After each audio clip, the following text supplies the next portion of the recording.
We are moments away from Game 24 of the 2023 Banana Ball World Tour, loved by Zappos. The Nanners taking on the Charleston Dirty Birds of the Atlantic League, the second challenger of the tour, only the third in Banana Ball history.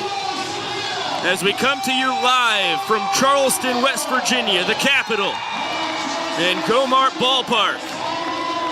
Full capacity crowd, as rowdy a bunch as I've seen in my 4 years broadcasting the Savannah Bananas. Over 5,500 West Virginians, and much more than that, because 30 of the 50 states in the U.S. have all crammed into Gomart Ballpark for the first ever Banana Ball game here in West Virginia. Let's run through the Banana Ball rules real quick in case you missed it earlier on the pregame show. If you win an inning, you get a point. That's the core of this game, is it is match-style play, and points are really the way to win the ball game. Doesn't matter how many runs you win an inning by, you're just going to get 1 point when you win it. There is a 2-hour time limit. We will not start another inning if the 2-hour time limit runs out. Well, we are in the midst of one. So far, across the first 23 games, we've gotten 9 innings in each and every time. There's no stepping out of the batter's box. If you do, a strike will be called on you. There's no bunting. Batters can steal first base. No walks are allowed. Instead, you sprint. All 7 fielders have to touch the ball before it is live. You cannot visit the mound if you're a coach or player. Pitchers on an island all alone by themselves. If a fan catches a foul ball, it's an out. And instead of extra innings, we have showdown tiebreakers. We'll get to that if we need to. Here's Kyle Lewigs, the ace of the Bananas staff, averaging 5 minutes and 4 seconds per inning thrown. And that is leading the tour with the 48 frames and 35 strikeouts that you see right there. Even though he comes in with a 6.38 ERA, that's still more than half a run lower than the team average, and that's a testament to how powerful the Party Animals hitters have been on the tour. He has a ferocious lineup coming up against him. Jose Bermudez at the top, Daniel Brito hitting second, and Dwight Smith Jr. hitting third, and then you see Bobby Bradley there in the cleanup spot. Smith Jr. and Bradley, both former major leaguers, who have played as recently as 2022 and 2021, respectively. Let's throw it down to Jesse Cole. We like to start things differently. So on 3, I need everyone here to say, start the clock. 1, 2, 3. Showtime. Leading off for the Dirty Birds, the center fielder number 28, Jose Bermudez. You heard Shark right there. The first man to swing it for the Dirty Birds is the switch hitting center fielder Jose Bermudez out of Maracaibo, Venezuela. And pops it foul out of play, hunting that Lewigs fastball. Not a great spot for your center field camera here in Gomart Ballpark, as you can see right there. Good to see Jose getting in on the Savannah Bananas chant. Chatted with him before the ball game. He told me he was fired up to get into the fun, and he beats that one out. Kyle Lewigs goes for what would have been his 4th successful trick play on the tour thus far, which already with 3 of them, he leads all pitchers. But Jose, who last spring was at high A with the Atlanta Braves in Rome, Georgia, will beat it out. That's going to be an E1. Now Daniel Brito.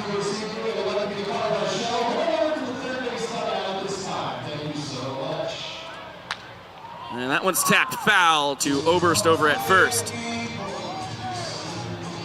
Brito out of Ciudad Guayana, Venezuela. Holding down second base tonight. This is his first professional game since he collapsed in Rochester, New York, July 30th of 2021. Close play over there with Bermudez, who's back ahead of the pickoff attempt for Mr. Lewigs. Brito suffered a seizure and internal bleeding. He spent the next 2 months in Strong Memorial Hospital in Rochester, going in and out of a coma, as that one's tapped foul once again. And Bermudez off on the pitch, has to retreat back to first. Brito, during that really incredibly difficult time, could only communicate with taps of his hand and foot. But ever since getting out of the hospital, has pledged to return to the diamond, and here he is. Really talented Philadelphia Phillies prospect. Got all the way up to AAA. It was with the Lehigh Valley Iron Pigs that he collapsed nearly 2 full years ago. There's a lot of talk about him possibly being called up to Philadelphia that September as the throwdown to second in time. Really impressive play by Ryan Cox, the glove magician, to grab an offline throw and apply it to Bermudez, who, to the eye, watching live as we get a replay, honestly looked to me like he avoided it. But Randy Voss, the base umpire, much better view than mine. Calls him out. That bender misses a pinch high. Burrito thought it may have been the end of the AB. Instead, a payoff pitch. And it hits him, and that's honestly best case scenario for the Bananas, because you would have just seen the first sprint of the ball game.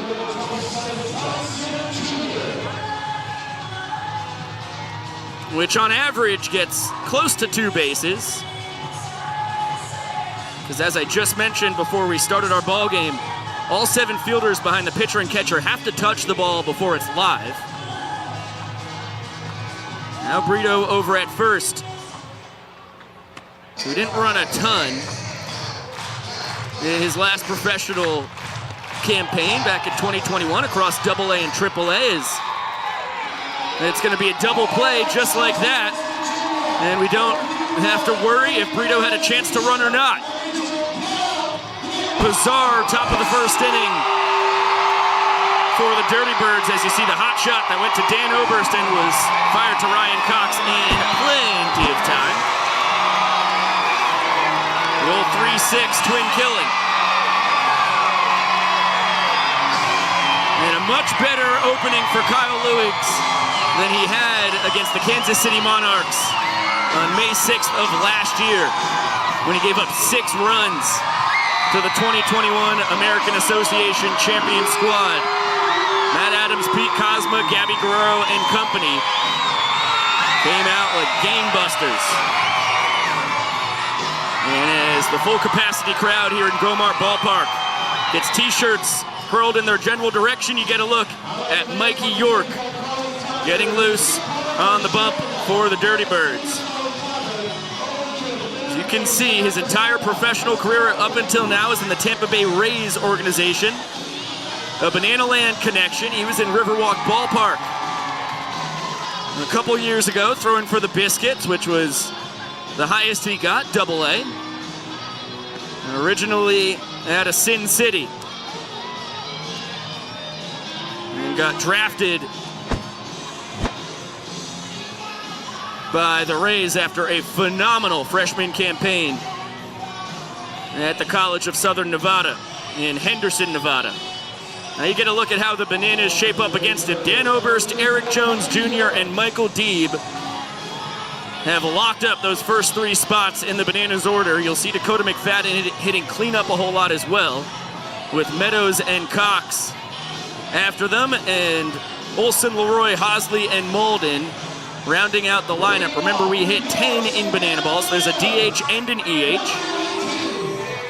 The extra hitter can be entered in defensively without a punishment. The DH, if you want to put him in the field, your pitcher then has to come in to hit for whoever was replaced.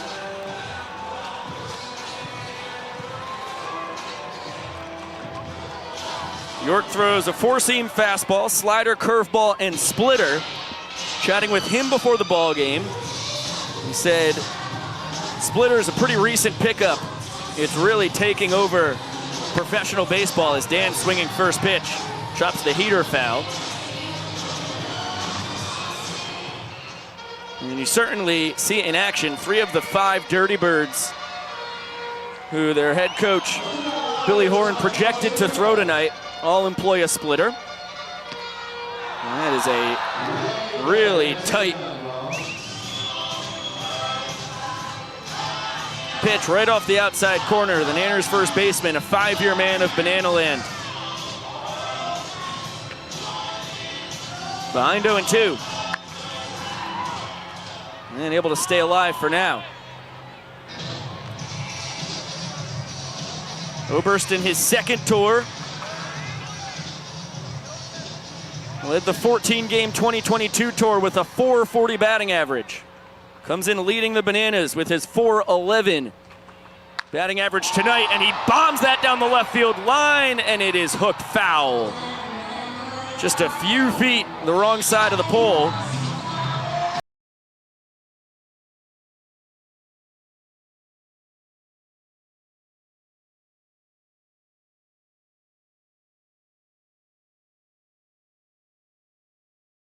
A ball, and Dan pokes that one out to right center on his horse, and running it down is Jose Bermudez. Burning speed, and an excellent play by the Dirty Birds center fielder. Start off the bottom of the first. Take a look at it again. Cutting off what looked like extra bases for Dan Oberst. Now it'll be Eric Jones, one of the two guys in this Bananas lineup who have affiliated experience. Jones spent time with the Minnesota Twins and Seattle Mariners, and happens to be my roommate this weekend here in Charleston, West Virginia. Was talking strategy last night. If he gets a hit here, I would like to take all the credit, as he has to duck out of the way of a fastball.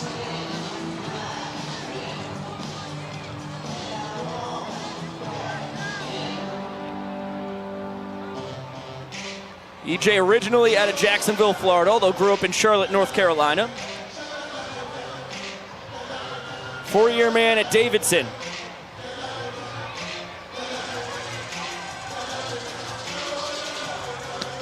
With the Mariners in single A in 2021, hit .353 across 32 games played, and was promptly released. Tell me how that makes sense. Bouncer back up the middle, sliding stop at short. Luis Atiles almost makes a phenomenal play, but the throw is wild, and EJ, the inning-winning run, is aboard. He'll immediately be pinch run for by Malachi Mitchell. In Banana Ball, you can pinch run one time through the order. So Flash the Kid gets a whole lot of opportunities, and he's been making the most of them. Leads the Bananas with 21 steals in 23 attempts. As our graphic there, just one steal off. Living slightly in the past. Now you take a look at Michael Deeb, the other man with affiliated experience, a former Chicago White Sox product. After a couple years at Bethune-Cookman playing baseball, 4 years playing football at Notre Dame before that, Malachi goes back to the bag, and it doesn't matter. Another double play, that'll end the inning. That one, 3-6-1. Kind of bizarre base running. Let's put it as a footnote here in the inning as both sides get to DP, and we're scoreless after one. Let's bring back in our Bananalytics statistical savant, Josh Talevsky. One inning in the books. What are your thoughts thus far? Well, Biko, initial thoughts that I've noticed. Mikey York, he's a pretty good pitcher. We're seeing the high level of talent on the Charleston Dirty Birds and in the Atlantic League. But another thing, Mikey York working just a little bit slower than Kyle Lewigs. Luckily, that double play really helped out his MPI. But I think we're going to need to see the pitchers on the mound for the Dirty Birds pick up the pace just a little bit out there. Yeah, it was a pretty quick first inning, and I would say a much better start for Mr. Kyle Lewigs getting that double play there to erase the hit by pitch. You mentioned on the pregame show that accuracy was going to be big for him. Is there anything else you've seen early that you think Kyle can hang on to as far as success goes? I think for Kyle, it's about continuing to induce some ground balls here against the Charleston Dirty Birds. Again, this is the first time these guys are playing together. I think if Kyle can just induce weak contact, he's going to do very well out there on the mound for the Bananas. Well, a stacked three guys coming to swing it here, led out by Bobby Bradley, who is playing for the Cleveland Guardians last tour. It's going to be interesting, or last year. I'm in banana ball world. It's going to be interesting to see what happens here. Josh Chalevsky, thanks so much. We'll talk to you soon.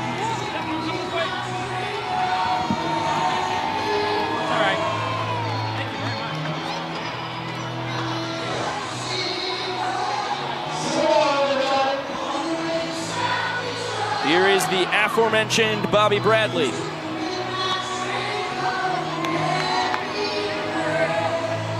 Holding down first base tonight for the Dirty Birds.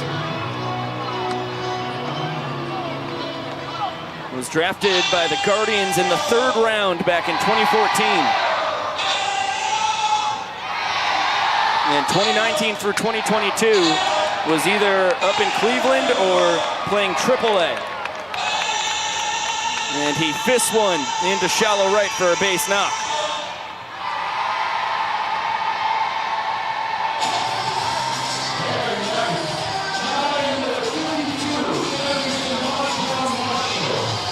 To the 5-hole we go, and Montrell Marshall. Happy belated birthday. Nearly 3 weeks late, but happy to celebrate however we can. Montrell, a 12th round draft pick by the Cincinnati Reds. Same year that Mr. Bradley went, back in 2014. Montrell holding down the hot corner tonight. He is a menacing man in the box. Pride of Pinehurst, North Carolina, stands at 6 feet 5 inches, 240 pounds. That one up the middle. Ryan Cox steps on the bag, goes between the legs, and a fancy double play. We've had 3 of them now. We're not even an inning and a half into this ball game.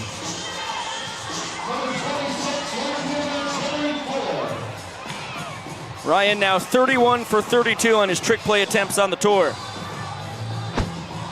Glove Magician has been on a whole nother level when it comes to the trickery.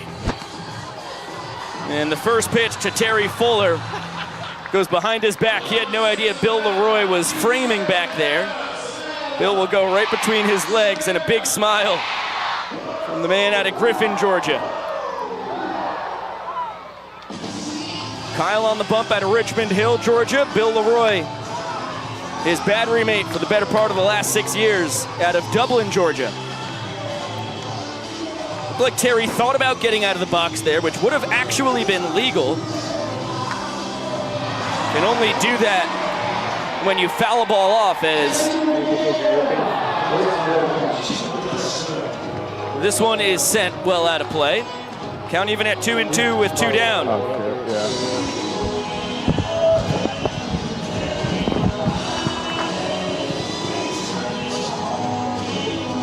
Fuller, a 15th round draft pick in 2017 by the St. Louis Cardinals. Yeah, it says mic is on.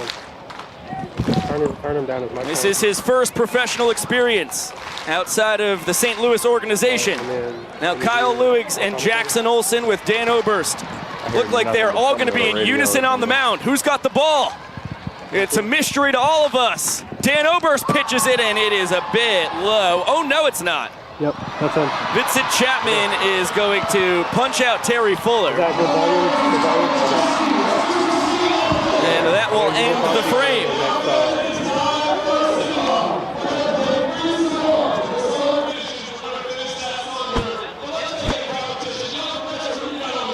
Take a look at that one more time. Dan with the pitch. Boy, that looked low. Well, we didn't get the center field camera angle, but an aggressive strike call.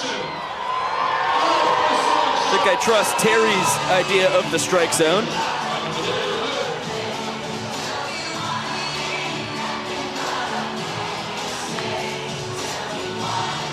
And the Dirty Birds yet to take the field here. I don't know what's going on in their dugout. Vincent Chapman going to talk it up. We're going to welcome in Bobby Bradley on first base. Bobby, how you doing tonight, my man? I'm doing good. How are you? Really good. I can't tell you how much I appreciate you throwing a mic on, and your first task is helping explain what your team was all doing in the dugout, a delayed entrance to the field here for the bottom of the second. I think everybody's just waiting on the theatrics. That's fair enough. That's fair enough. Bobby, congratulations on getting the first hit of the ball game for you guys. What is your approach going into your first professional season outside of the Cleveland Guardians organization here? Keep it going. Just to learn to have fun again. I hear you, man.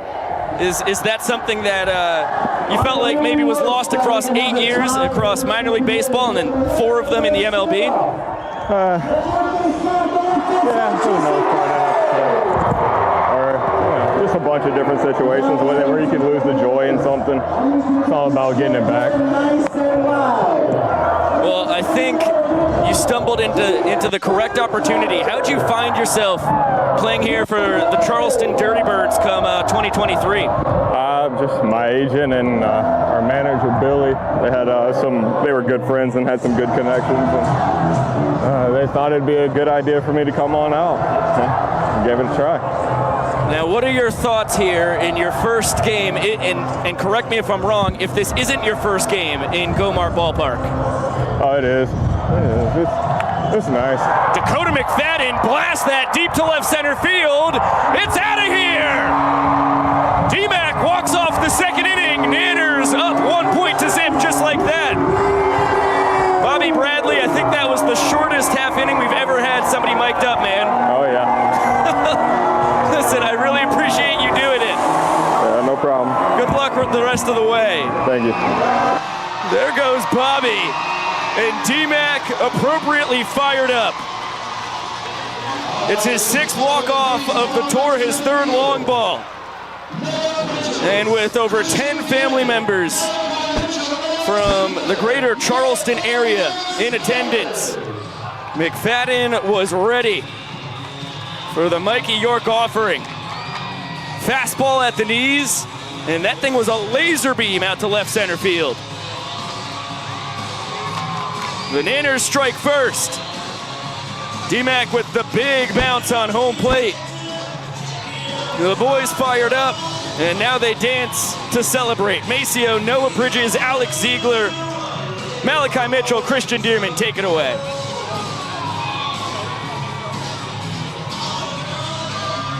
Hi, Mom. I can't do that.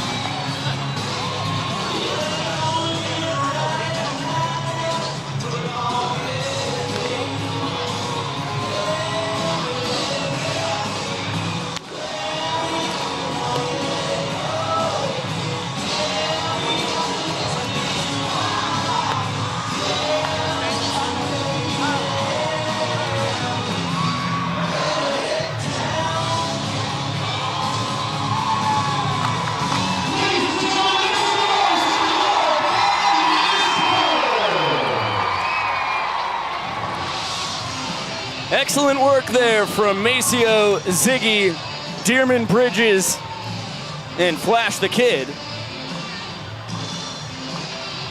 Now Kyle Lewicks finishing up his warm-up pitches. Bill will throw down to third, as that's where the toss came from Cowboy Kyle. Then we head to the top of the 3rd inning. The boys in yellow up a point. A scoreless first inning. Each team turned to double play.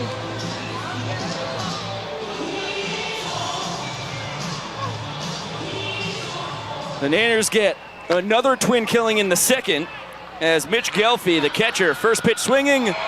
Dalton Malden behind the back to first base. Songbird of our generation is a dozen out of a baker's dozen. 12 for 13 in his trick play attempts. Been impressive out there at second. Only 1 error committed to go with only 1 trick play missed. And now we go to Zachary Bridges, the older brother by a year and a day to Noah Bridges, who doesn't get the start tonight for the Nanners. Wouldn't doubt we see him coming in as a defensive replacement. Now Kyle, Cox, Malden, and Meadows all boogieing on the bump.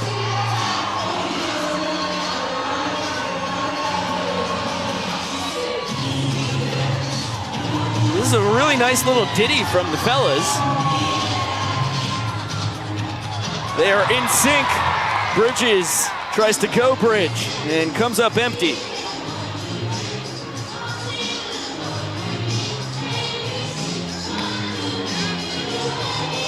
As you saw on the lower third,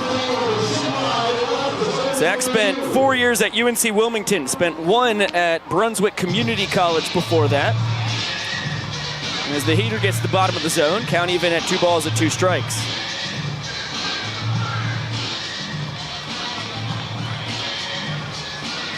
And Zach's gonna go for the 100, check that. Kyle is gonna try and get Zach with the 100-foot pitch. And it's outside. Slider, and here comes the crow hop pitch, 3-2, it's low. We have our first sprint of the day. Bill has to scamper after it, fires it to Cox. Malden, Olson, Oberst, Meadows, Hosley, and last but not least, Deeb. And Bridges easily able to get 2 bases. Head first slide on this brand new turf field. Gomart Ballpark was grass up until this season.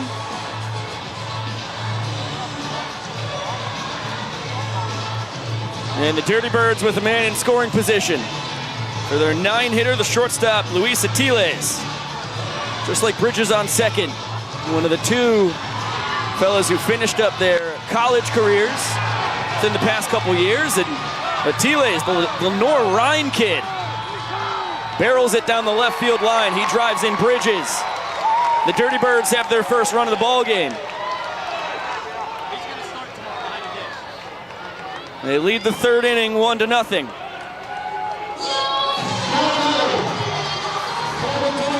Atiles, of course, a teammate of 3-year Banana Nick Clarno when he was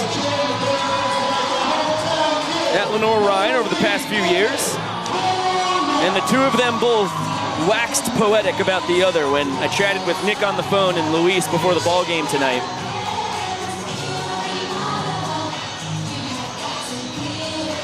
Now Dalton Cornett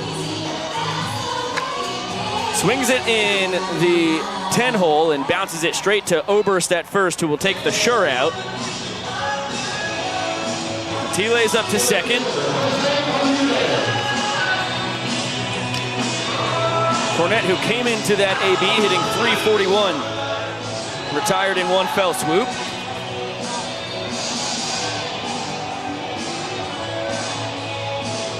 We'll see Jake Skoll hitting in the 10-hole a little later on tonight with Cornett, Skoll, Brett Helton, Brandon Sherman, and Mike Vivacis all helping out the Dirty Birds. As far as a couple other weapons to use, whether pinch hitting or coming in out of the pen. And then also just aiding them in their maiden banana ball journey. To the top of the order we go, and leaving the strike zone is Jose Bermudez, who reached on an error by Kyle his first time up. Charleston center fielder, switch hitter. Ready for a 2-2 as Atiles leads off second. And we'll do it again. Remember, in banana ball, if you catch a foul ball in the air without a bobble, it is an out. And there is ample space for that to happen. No overhangs here in Gomart Ballpark. Luix looks back at Atiles, but no one covering the bag. Nasty bender. Bill grabs it, fires to first, and that will retire the 3rd. The entire Bananas team will take a nap to celebrate escaping the frame, but the Dirty Birds get a run on a 2-base sprint and a clutch base knock by Luis Atiles. And we will throw it down to the young professor for a brand new promotion. It's the Pie Gold Mine. Pie, he's got a banana all the way down the end. He's going to crawl all the way there to find it blindfolded. You're going to help him by cheering if he goes in the right direction and booing if he goes in the wrong direction. But here's the thing. There's mines everywhere, and if he lands on one of these mines, he's going to have to pie himself in the face. So, Hunter, let's stop right there. Let's go ahead. Down on all fours. You got to start calling. You go in the right direction. Cheer on your mark. Get set. Go. There's the blues.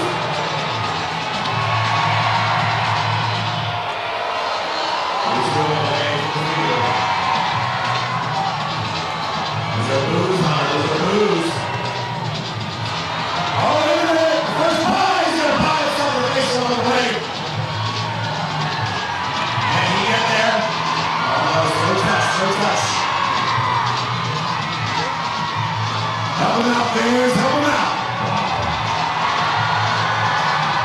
Oh, wait a minute. Touch his leg. One more pie. And he gets the prize. He's almost there. He wins the prize. Give it up to Hunter, the winner of the first banana gold mine. Congratulations on braving such a treacherous route. All for a banana. Sure, there's got to be a little something else. We're leaving the field covered in whipped cream. Split, hanging out with the Dirty Birds. Fraternizing with the competition. Intriguing. It is 6, 7, and 8 in the Bananas lineup. Check that, 5, 6, 7. Figure it out, Biko. Still over an hour and 31 minutes on the clock as we start the bottom of the third, and that was a nasty front door bender from Mikey York. Out for his third inning of work, although he's only gotten 3 outs because Dakota McFadden, leading off the second inning, sent the ball out to the land of good and plenty. That's the reason why the Bananas lead the ball game by a point. DR Meadows to left, and he homers. Oh, the doctor. No patience at all. Back-to-back hitters for the Bananas, spanning back-to-back frames. Take Mikey York to the shadow realm. And DR backflips onto home plate. He has ding-dongs in 2 straight games.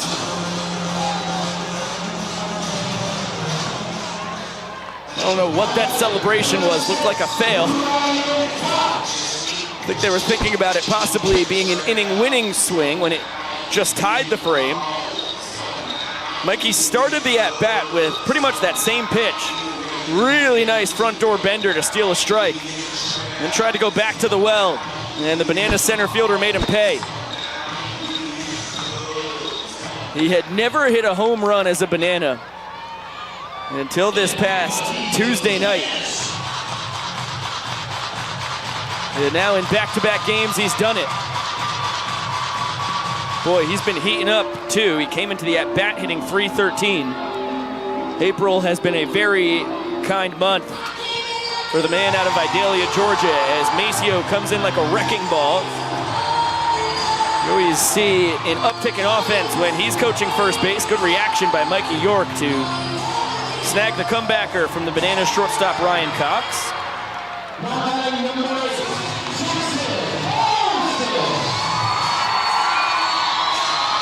And a little extra celebration in the crowd as the TikTok superstar, well over 1 million followers, Mr. Jackson Olsen, four-year man out of the University of Hartford, and then Stetson for 1 more year as Mikey York stepped off the bump with Mr. Olsen doing his .360 in the box. Jackson was ready for a pitch, but understandable that Mikey didn't know that.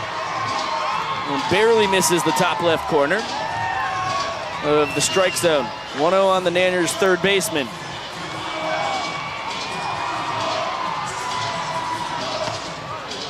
And the fastball blown right by him. Good location on the inner third of the zone.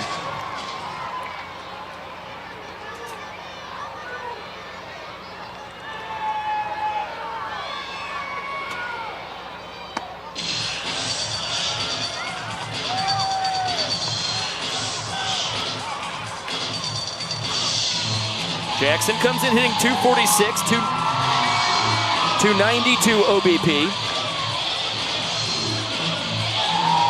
Does have pop.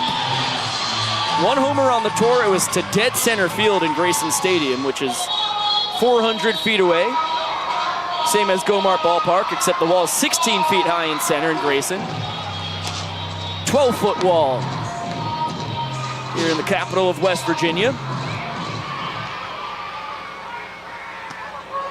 And that is going to be a ball four sprint. Jackson off to the races.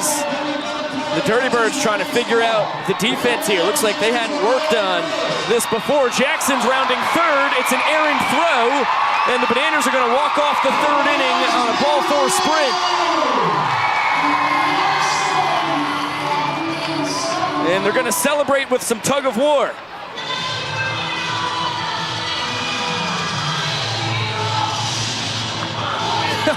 Don't let the grade 8 put two hands on the rope in tug of war. How about that?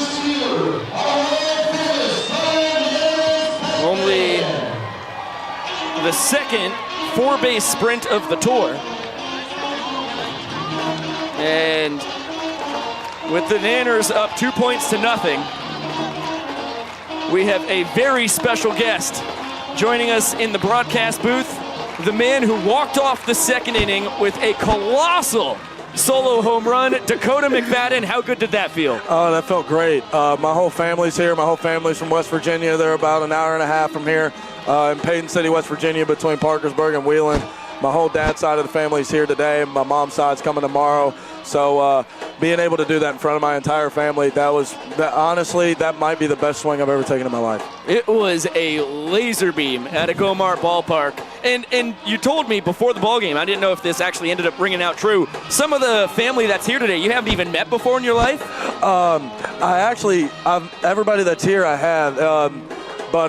Like my little cousin, Miles, who was doing Hey Baby with me out there in front, I haven't met him yet, and then I was glad to meet him and give him something he can remember as well. And then a couple of my other little cousins I haven't seen yet, they're here, so they get to enjoy this just as much as I do, and it's a blast. And a lot of my family hasn't seen me play before, so this is the first time they've ever seen me play. And they're able to see me play because I'm playing in my second home, the home state of West Virginia, and it's an unbelievable feeling. It's unbelievable. I mean, you couldn't have written a better script thus far, clearly. Yeah, what a cool first impression of their big cousins. Yeah, here's Dakota. Oh, he just hit a home run about 395 feet out to left center and walked off the inning. And this is a place, although it wasn't called Gomart Ballpark when you competed here last, that you've played in before. How cool is it to come back to the scene of the crime? It's beautiful. Played here in a travel tournament a long time ago. Good pitch, Kyle. And it was really, really cool. Oh, geez, we're about to get a show here. Yeah, this is this guy might be one of the best performers I've ever seen in my life. Oh, here we go. Here we go. Yeah, Vince. Yeah, Vince. Go ahead, Vince. That's one heck of a robot. There we go. Little Rihanna impersonation, a new take. Miles Landon, I'm sorry y'all had to see that, but I'm happy to see that every single time he does that because it's impressive. But back to your question, Biko, man, it's great to come back here and be able to play in front of my entire family because I didn't play here since I was about 15 years old. Guest playing for a travel team and being able to come back and play here to where it's next to North Carolina at home soil, pretty much, and it's great. I love it. I'm very happy. 2-3-4 in the Dirty Birds lineup here as Daniel Brito swings through the big bender from Cowboy Kyle Lewicks, who then quick pitches him. Count 3-1. Charleston's second baseman. I'll make a pitch here. Brito plunked his first time. There you go. There you go. Yeah, this team is a really, really good team. I know the manager, Billy Horn, pretty well. He's actually helped me out tremendously in my professional career. As we get a ball four sprint. Yeah, Burrito looked like I don't know if he. No. There we go. Good. Yeah, but I mean, you got this team with the Dirty Birds. I mean, you got a lot of ex-big league guys that can really play the game. And A lot of really good players are on that side, and it's really cool that they get to agree to play this against us and be able to have a lot of fun and get their ABs in to get ready for the season as well. And it's great to see that maybe one day they can join this and help make this better. As Kyle's getting ready to deliver here. Yeah, Dwight Smith Jr. Very good. Big hack and a miss on the curveball from Kyle Lewigs. And now the count 2-1 on the former MLB man. Yeah, really good player here. You can see his approach and his at-bats. That's right there. I mean, that's just a laser. Ball left over the middle of the plate. DR Meadows trying to cut it off, tumbles, and Smith Jr. easily has a stand-up double. It looked like a little bit of a celebration getting into second base there too. Yeah, I like that a lot. They're evolving. They're loving it. You could tell that they're locked into their ABs, and I mean, this is awesome. I mean, and you look out, it's a sold-out crowd. They get to play in front of a sold-out crowd, which I know a lot of them have before. And it's been a really good test for us to see what it's like to against the big dogs here. Yeah, a big-time full-capacity crowd in Gomart Ballpark as you go out of the frying pan into the fire. Bobby Bradley, a flare single his first time, the other former MLB man in the Dirty Birds starting lineup tonight.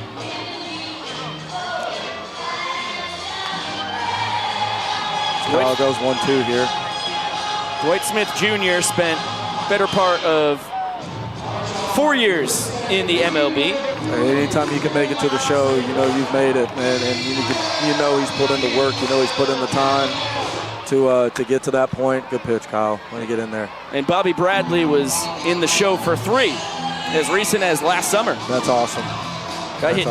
Hit 16 bombs in 74 games in 2021. He's got prolific power. Absolutely.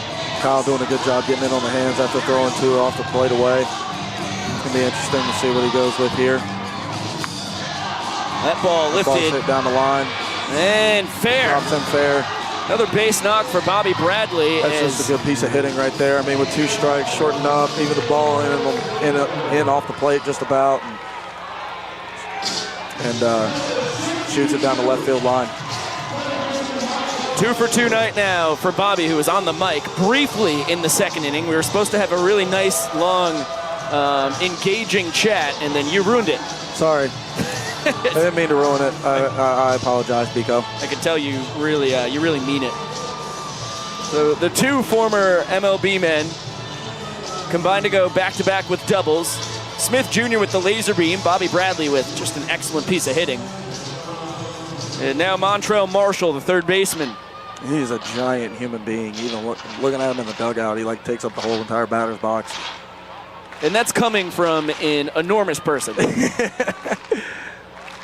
But yeah, 6'5", 240. That was a healthy hack. Uh-oh, might have a play. No such luck. Play.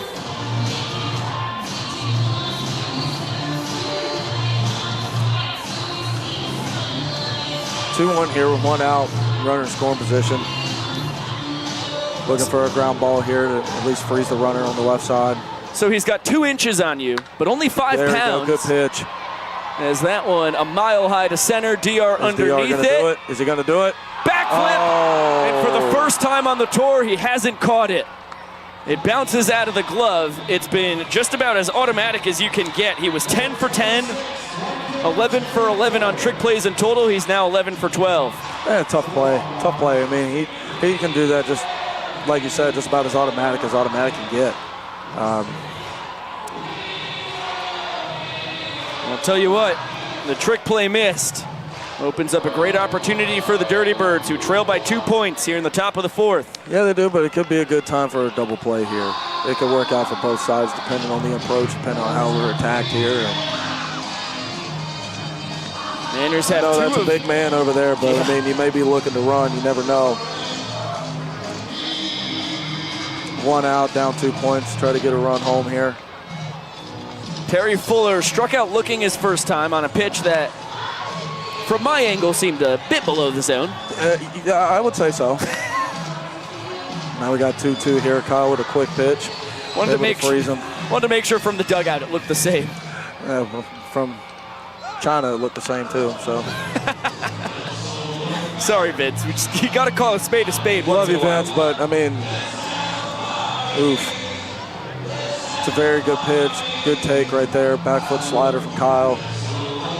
Marshall over at first base, only 2 stolen base attempts in 125 games last summer for the Lexington Legends. He was successful in both his tries.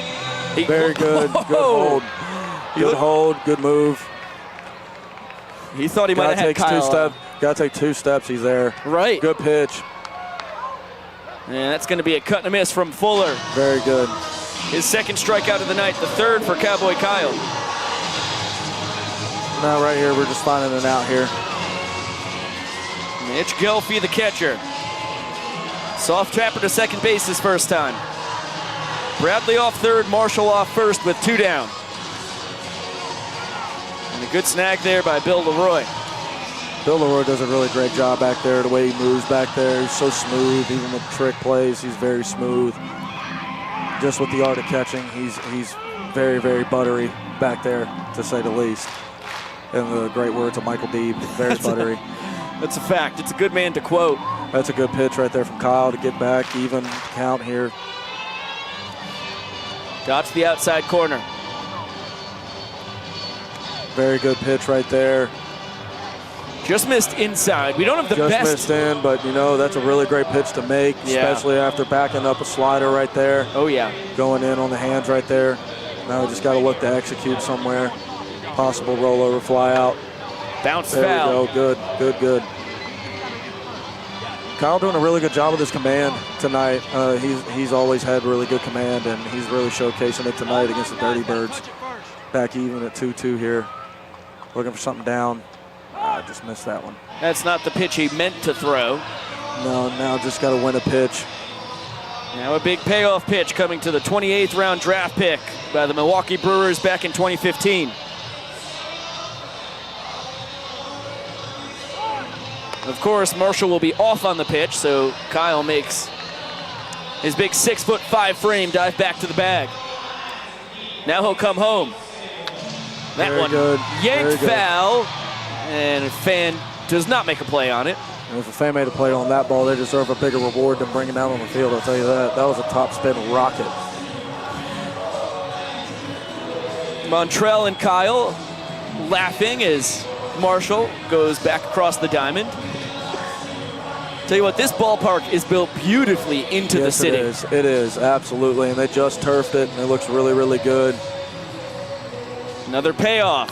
Fastball up. Get around there. Get around there. That's a great take by Gelfie. Come on.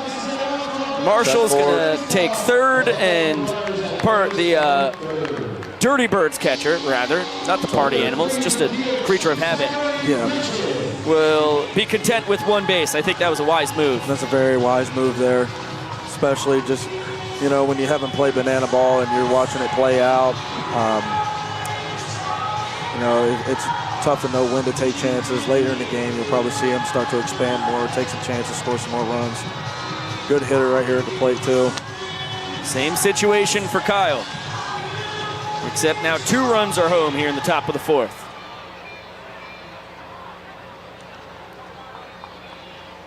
Bridges the 2-base sprint and a run scored just an inning ago. Fun fact, played against Noah and Zach when I was in high school. They were younger than me when I played against them. Even back then, they were both really good. They were guys to worry about. Noah with his speed, Zach with just the way that he just plays the game, how smart he is. Same with that guy on deck over there. Played against him this past year in the USPBO, and Louis Attilas. Very, very good player. Got to see him play a lot of shortstop. Was very good. That ball blasted to left center. Little too much launch angle, and like D-Mac said, off the end of the bat. And Kyle gets out of the trouble, but after 2 runs come across on 2 sprints, 2 hits, and 2 men stranded, the Nanners have their work cut out for them. And it is hey baby time. Gotta love the hey baby. Hey baby, get the crowd energetic. Even my dad does it. I'm even looking at him in the corner. He can't see me, but I can see him, and he's clapping his hands too. And my dad loves to say he doesn't have rhythm, he doesn't dance or anything like that, but you see him right over there. You see my dad over there? Oh, I got him. There's my dad right there.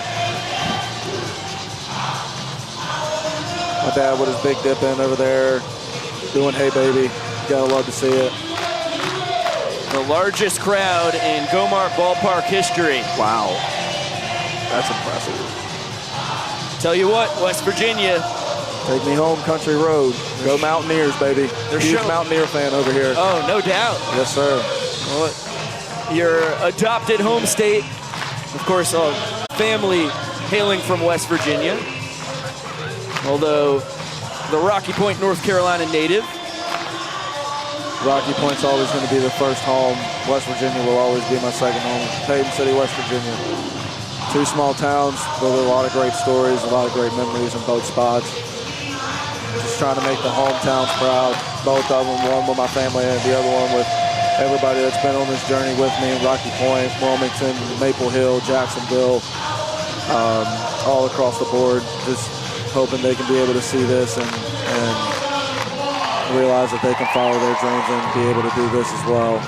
It doesn't matter what it may be. Pretty awesome to see the Dirty Birds getting into it. Oh yeah, absolutely. You could definitely tell they're loosening up a lot more and they're having a lot more fun and they're having a blast. Mikey York will be out for his 4th inning of work. And currently having a spirited discussion with Vincent Chapman. Looks like it's been resolved. Yeah. I think maybe he just got loose as per usual before his team did because they're all hey babying on the first base. How about D.R. Meadows, by the way, last couple games showcasing some power. He's got really quick hands, good approach in the box. Oh, here we go. Got Bill coming up to the stroke here. Everybody going along with it. You can even hear the echoes in the crowd right now. Everybody's fired up for Bill Leroy. The Prince of Banana Land. And the King of Dublin, Georgia.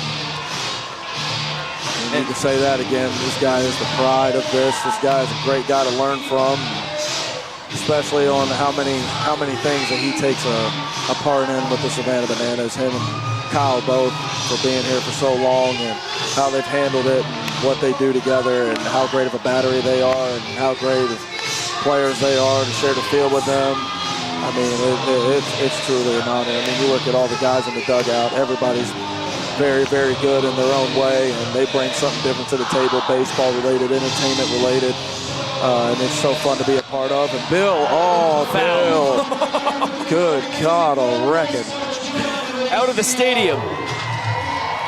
Goodness gravy. Yeah, Dan Oberst did that in first inning, but Dan Oberst also hits balls to the other side of the moon. Maceo Harrison coaching third base here in the bottom of the 4th. Probably going away here. 8, 9, 10. That's a good piece up the middle right there by Bill Leroy.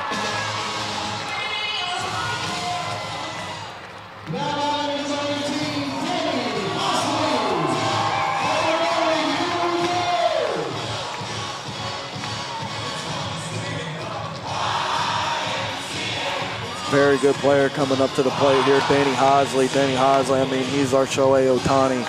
Guy shut down on the mound, has great at-bats at the plate, has shown some pop.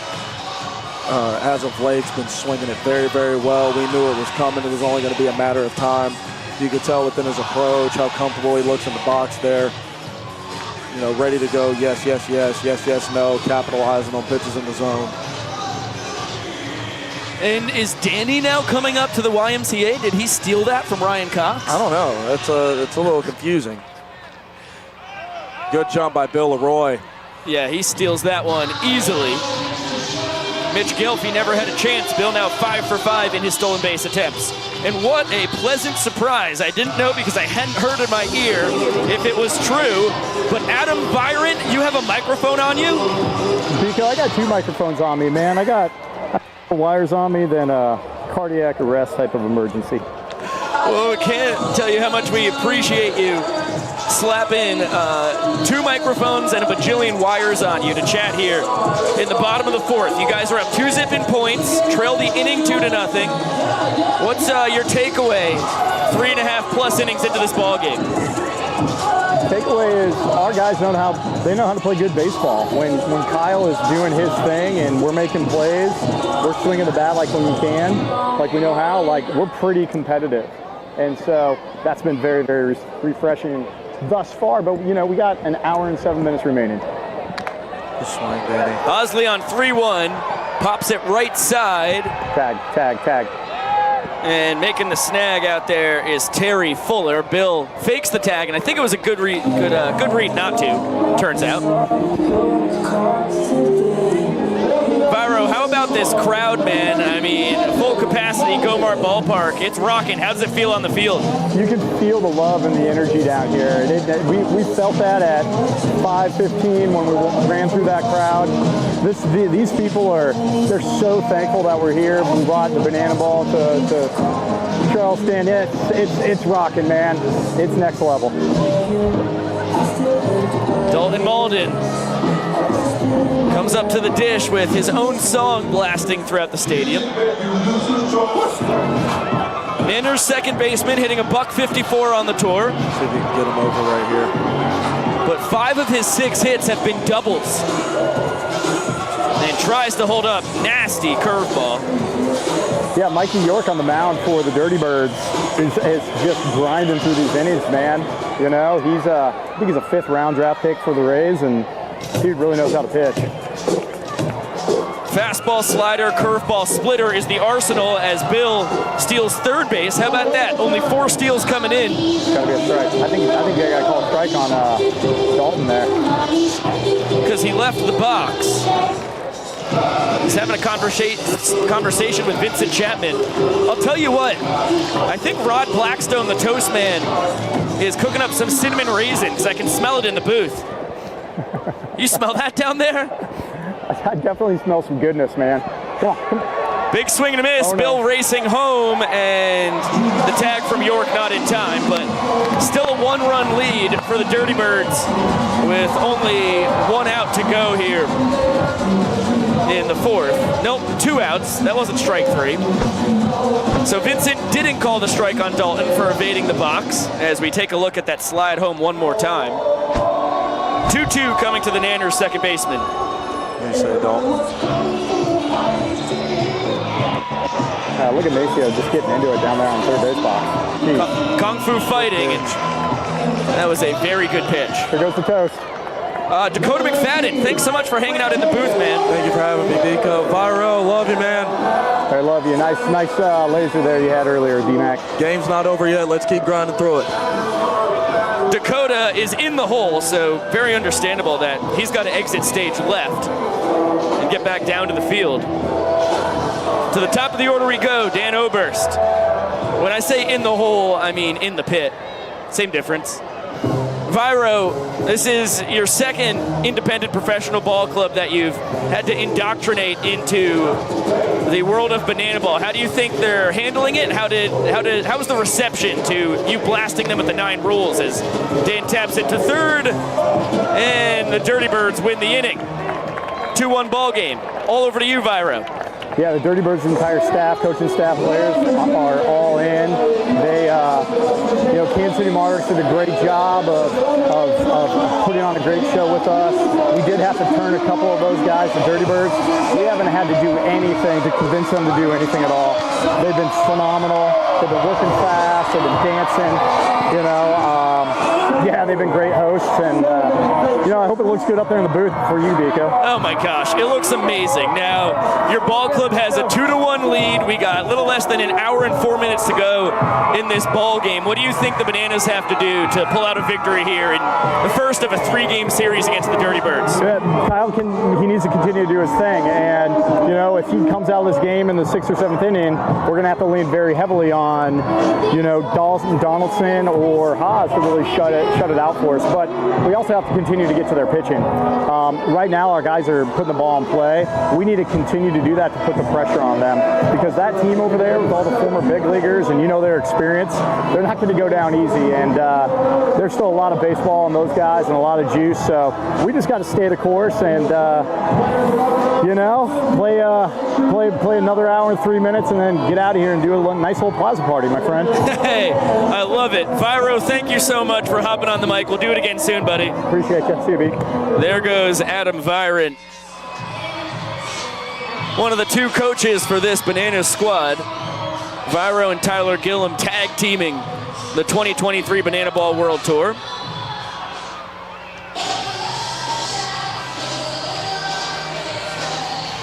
And we head to the top of the 5th inning with a pinch over an hour, 2 minutes, and 30 seconds on our clock. So the pace isn't half bad at all.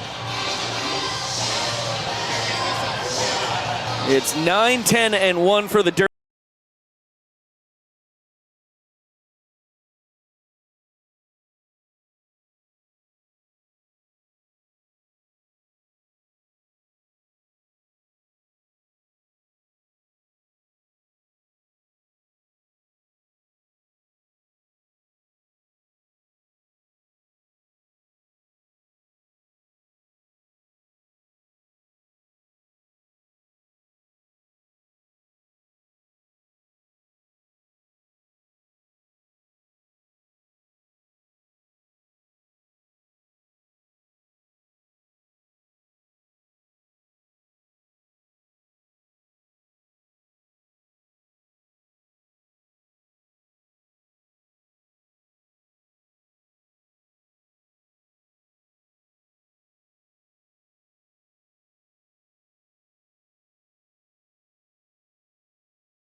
Pitches and gets a slow tapper towards second. Danny Hosley over to first base in time. So some defensive switch-ups for the Nanners.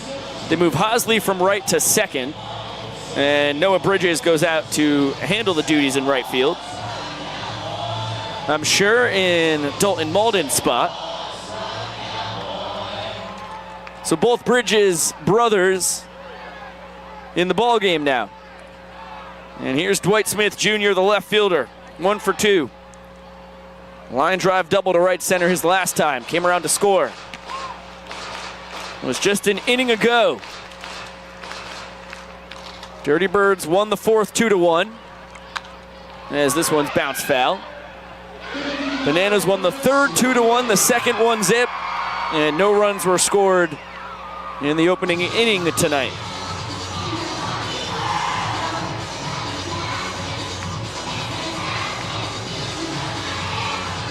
One-two count on the son of Dwight Smith Sr.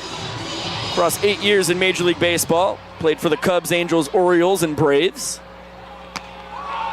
really well-known man in the baseball world. As Junior goes down swinging. 4th K of the night for Cowboy Kyle. And he's able to strand the leadoff single. Atiles, after the steal, is left on second base. And a great bounce back inning after Kyle gave up combined 3 runs in the 3rd and 4th. We'll throw it down to the young professor because we have a game of he going. And it's going to be Ryan Cox against Luis Atiles. Matt Grafer, take it away. Best. So I've got Ryan Cox out here. Atiles is on his way out. Let's go ahead. All right, Coach Gillum. Let's see what you got. Trick play. Ryan Cox through the legs. Over to first base. That would be an out. Atiles, let's see what you got. Oh, with the cartwheel! Oh my goodness. Strong showing from the Dirty Birds. All right, Cox, attempt number 2. Nice ground ball. Scoops it with the spin, the bounce, and that's going to be for an out. All right, Atiles. Through the legs. It's going to be close. All right, ladies and gentlemen. We're going to see one more. Oh, swing and miss from Ryan Cox. Atiles gets to be the anchor. Oh my goodness. All right, fans, you get the vote. How do we feel about Ryan Cox? How do we feel about Luis Atiles and the Dirty Birds? Give that a W to the Dirty Birds with a trick play victory. Really good work from Luis. Nick Clarno will be proud watching from home.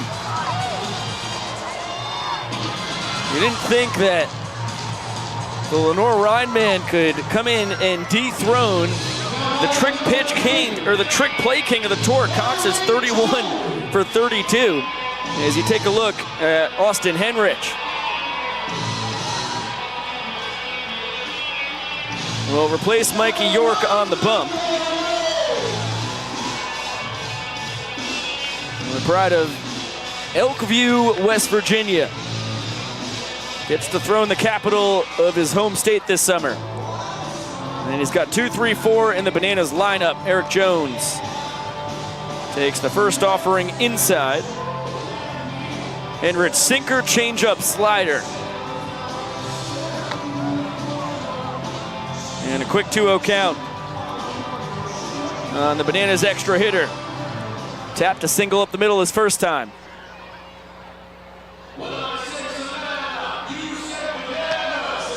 And a 3-0 count.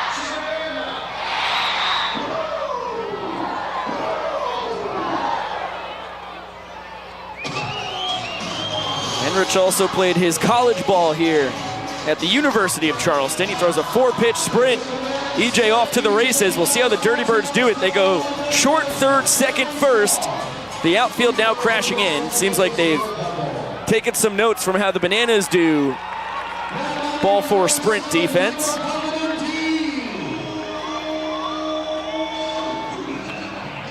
And a vicious move there by Daniel Brito. Nearly gets EJ off the base. The inning-winning run in scoring position. After 4 pitches, as Jones grabs his team-leading 9th sprint of the tour. And Michael Deeb, former Chicago White Sox product, will now try and knock in the pinch runner, Malachi Flash the Kid Mitchell.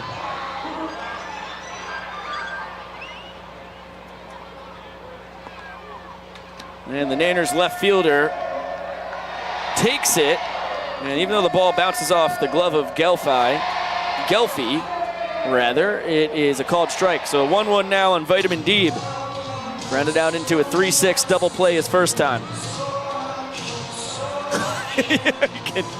All the lip readers at home got a good interaction between Deeb and Vincent Chapman. If I repeated what was said, it'd be taken off the air. Deeb in his 3rd tour, just like Malachi leading off second. They both started on the One City World Tour. And the trip to Mobile, Alabama, the grand experiment that has led to this 33-city 2023 World Tour that will venture throughout 20 of the 50 states in this country. That is 9 pitches thrown by Henrich. Back-to-back sprints. Malachi will score easily, and that's how easily you can lose an inning in banana ball. 3-1 lead for the boys in yellow. And Malachi Mitchell doing his best Taylor Swift impersonation. And the whole squad joining in. There have not been many times that the full capacity Gomar Ballpark has been silent tonight, but that was the perfect way to use a crowd that was locked in on the celebration. And now we get to throw it down to Jesse Cole, the man in the yellow tux, owner of this here ball club. The 3rd challenger of all time, the 4th challenger game. Jesse, just tell me what the vibes have been from your experience tonight. You know, this is special. When we started all this, we wanted to say, could banana ball live on? Not just bananas, party animals, but with other professional teams. And to see these guys, the way they're competing, you know, I saw them in rehearsals this morning, working on the dancing and learning the rules.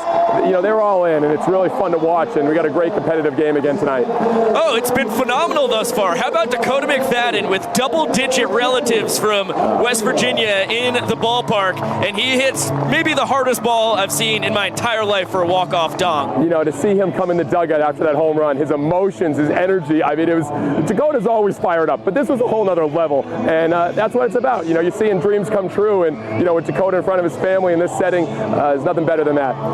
A full capacity ballpark here tonight, and this is about as rowdy a crowd as I've ever seen. I mean, just how crazy is it being down there on the field? I mean, it was wild. Literally at 3 o'clock, masses of people lining up around the stadium, all the way wrapped around right field, almost the entire wrapped around the ballpark. It's been unbelievable. And, you know, the mayor came up to us before the game and just said, thank you so much for coming to our city. And I'm like, thank you guys. You're giving us this opportunity to do what we love in front of so many people. So it's been quite the joy. 3-1 lead for the Nanners, 4 innings to go, less than an hour on the clock. What's your prediction for the rest of the night, Jess? I think it's going to come down to the last inning, like it always does in banana ball, but it's going to be exciting here in the finish, I'll tell you that. It's good stuff. Appreciate you so much. Love you, Biko. Love you too, Jesse. There goes Jesse Cole. It's as good as it gets. Getting to chat with the man with the master plan. Talk about an incredible story of betting on yourself. Jesse Cole and his wife, Emily. Boy, what a job they've done in Savannah. Purchased the team in 2016 after the Sand Gnats, single affiliate of the Mets, skipped town for Columbia, South Carolina. Picked up a collegiate summer ball team.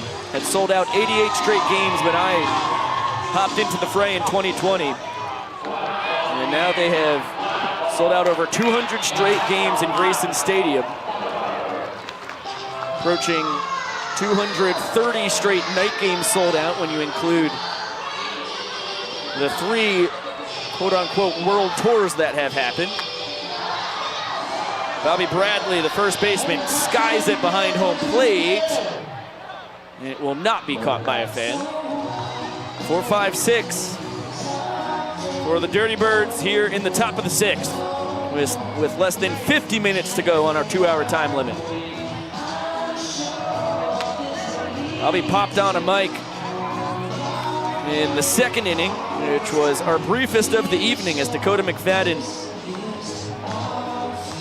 sent the ball out to left center, one of the deeper parts of this ballpark. And a high breaking ball, effective pitch at the man who was swinging it for the Cleveland Guardians in Major League Baseball last summer, who is now 2 for 3. Single, an RBI, double, and a run scored. So it's been a good night for Bobby. 5 strikeouts now for Cowboy Kyle.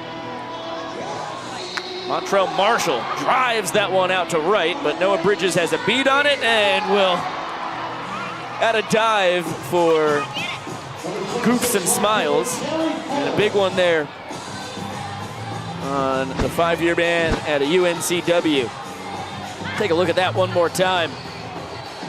He's perfected the dramatic dive. He's perfected dives that are necessary for that matter as well. Saw him make plethora of phenomenal plays across the 4 games the Wilmington Sharks played against the Bananas this past summer when he was their everyday center fielder. And he has dazzled in Bananaland as well. Had the top play of the first month and a half on the Ripe Rundown, which you can watch on our YouTube page, which of course you can get to since you're watching here on YouTube. Can't thank you enough for tuning in tonight. Got a flurry of internet problems here in Charleston, so I have no access to the chat thus far as Terry Fuller, a couple strikeouts on the evening. One looking, one swinging. He bounces it to Hosley. And Kyle has his first deserved 1-2-3 inning of the night. He has faced 3 batters 2 times previously, but had a guy thrown out on a sprint and a double play erase, a hit by pitch. And the man at a UNG, 4 years there, one at Jacksonville State, showing up and showing out against a really tough lineup. Let's throw it down to Jesse Cole because we have a soccer mom race, and that is a favorite of all of us here in Bananaland. Ashley and Chelsea, are you ready? On your mark, get set, go! Here we go, let's rewind. They're going for the first hit now.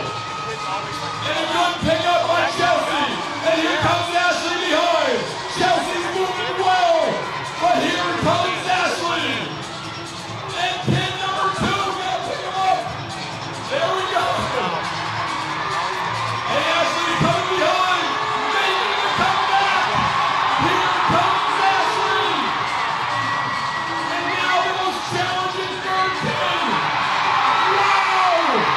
Here comes Ashley. Chelsea's going strong. Ashley's holding on. Barely. Still going grabbing. And we go, Ashley!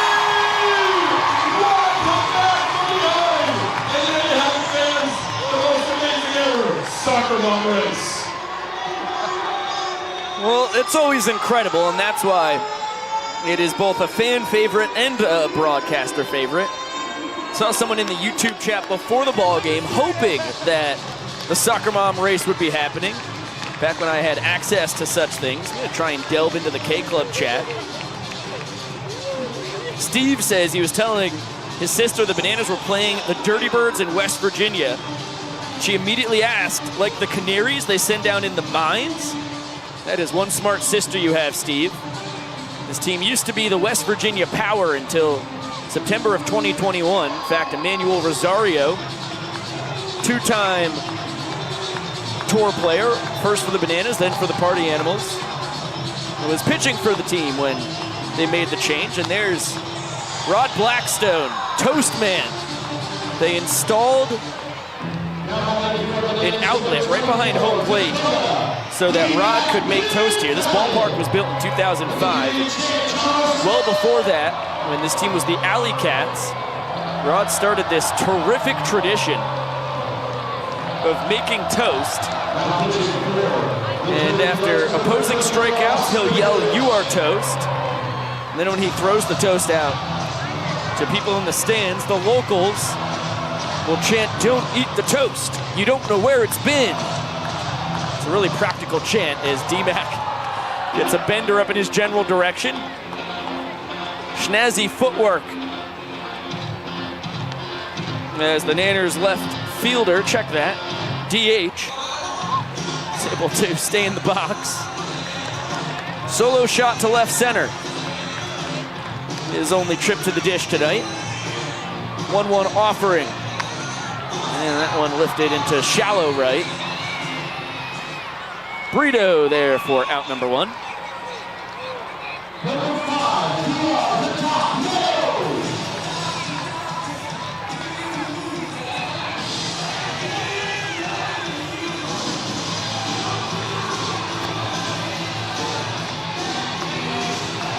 And D.R. Meadows with an identical line to Dakota McFadden. Solo shot for the Doctor in the 3rd inning that tied the frame at a run apiece. Staved off the Dirty Birds, snagging their first point of the evening, which they would then do an inning later. And in fact, the Bananas ended up winning the 3rd inning 2-1. Won last inning 1-zip, currently a 3-1 lead in the all-important points category. Would just take 1 run here in the 6th to expand upon that.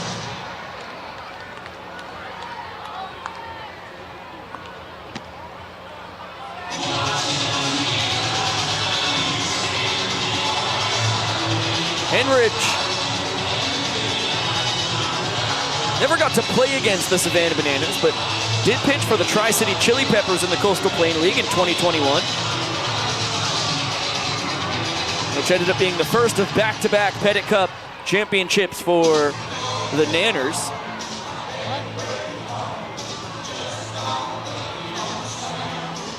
Count runs full on Savannah's center fielder.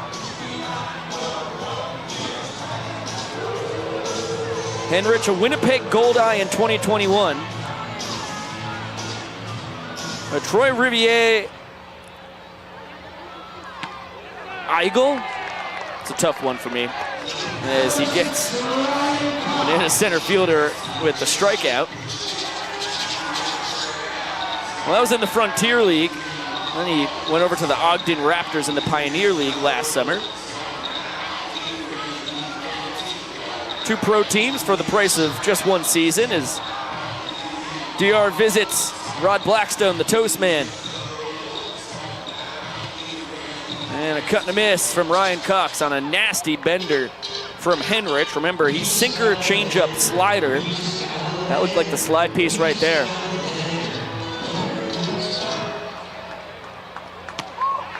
Banana shortstop, Coxey, the Aliquippa, Pennsylvania native at a Kutztown University.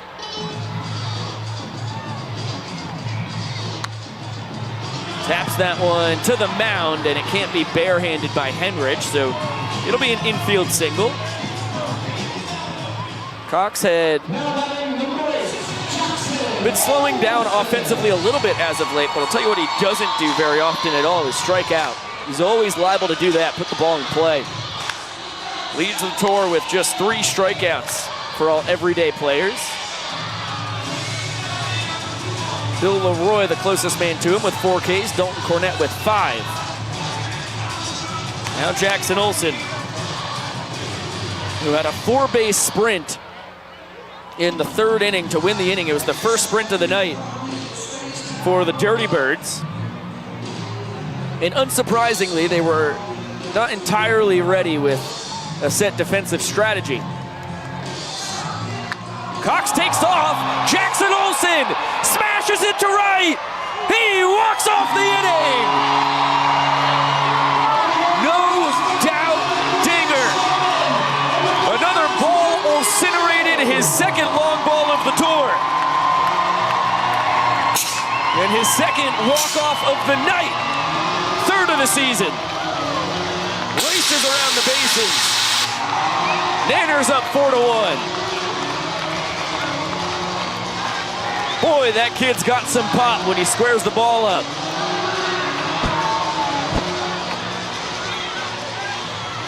Take a look at that swing again. Short and sweet.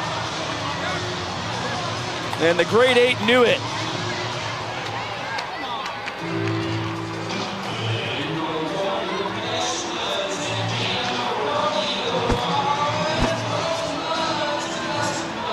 The pride of New Milford, Connecticut. Our TikTok superstar, well north of 1 million followers. But he's not just here for that. Boy, he can play. Here's Jesse Cole. Now coming to pitch. Please welcome the trick pitcher and rodeo clown himself, Matt Wolf.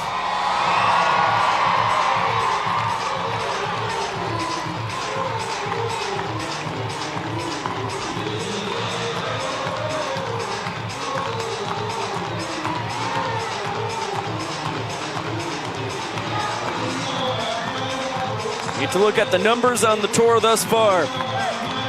For Matty Wolff, with 3 minutes and 21 seconds on average per inning, is the best of all 21 pitchers who qualify. And you get a little sneak peek into the incredible hands of our trick pitching extraordinaire right there. One of the best infielders on either side of the Mississippi River. But he shines in Banana Land on the bump more than anywhere else. Man out of North Central Texas College, Southeastern Oklahoma State University after that, and then finished up at East Central University. Tyler Gillum's alma mater as well, where he coached Matt Wolff for a year. Now gets to coach him for the second time in his life. Wolff, in his second tour, the jump throw home low. 7-8-9 for Charleston as Matt Gelfie, the catcher, with a quick 2-0 count on him. 0 for 1, an RBI sprint his last time up. And Wolff finds the zone. Gelfie trying to take the fourth journey to the land of good and plenty tonight. First three have all been bananas. Dakota McFadden, D.R. Meadows, and Jackson Olsen. The boys proven they can hang with the Dirty Birds. They're up 4-1 as that's a 5-pitch sprint. Gelfie testing the Bananas sprint defense, and nice attempt at trickery on the slide. And the Nanners can get it to all 7 guys behind the pitcher and catcher in blazing speed. Gelfie only got 1 base on his first sprint of the night. Wanted to try and test the Nanners sprint defense. He finds out that was a poor decision as Zachary Bridges gets plunked by the in-between-the-legs pitch from Wolff. Bridges 0 for 1 on the day. 2-base sprint and a run scored with a fly out. As he's now been on base 2 out of 3 times. To the 9-hole we go, Luis Atiles. Shortstop, 2 for 2.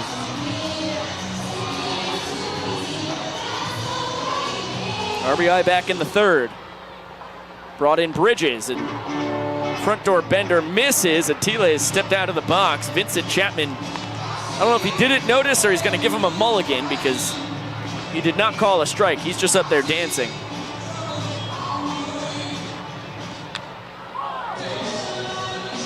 Second batter of the inning, ahead 3-0.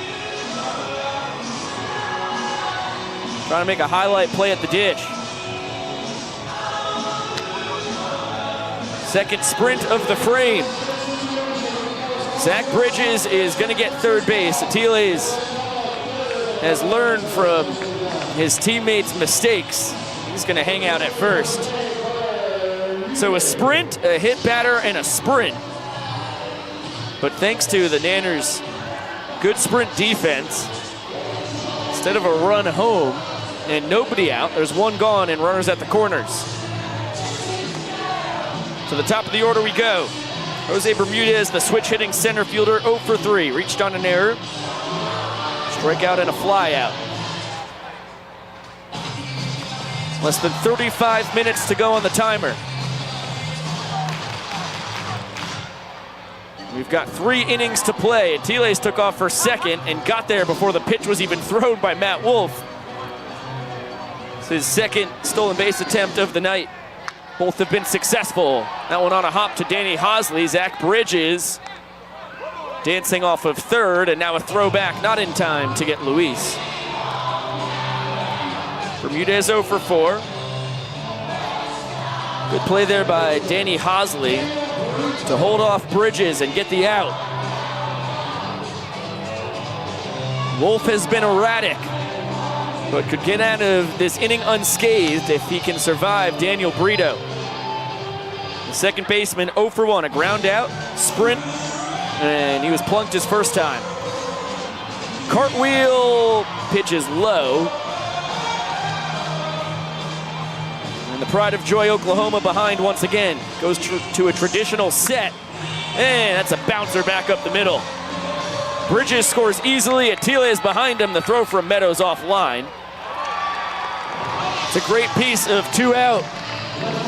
Hitting there by Daniel Brito. Picks up 2 stakes. And Charleston up a pair here in the 7th as they trail by 3 points.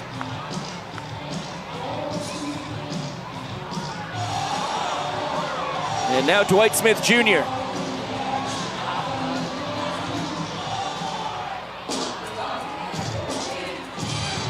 Oh for 2. Check that, 1 for 3. And taking off for second with an awkward arrival to the bag is Brito. He's caught stealing by Bill Leroy. And we'll next see Dwight Smith Jr. at the dish in the top of the 8th.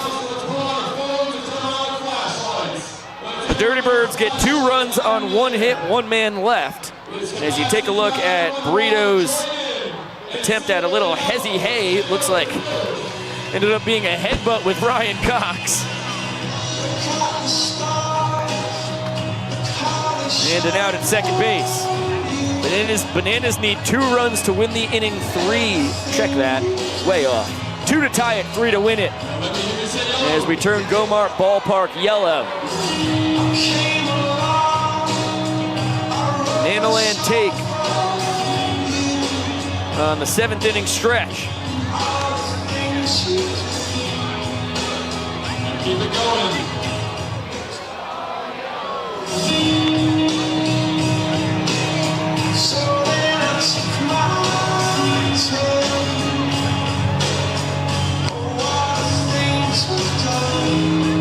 One more time. Ladies and gentlemen, Charleston Northern.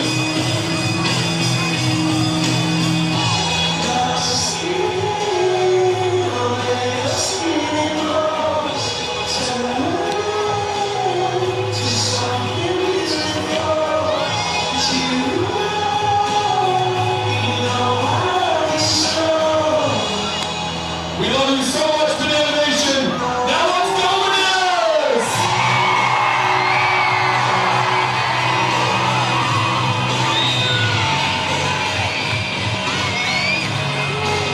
Had to make sure that the stadium sound was pumping into the broadcast there because Dalton Malden karaokeing Yellow by Coldplay. You get a look at Williams Jerez, all 6 feet 4 inches of him. The southpaw out of Santiago, Dominican Republic. And you take a look at the extensive resume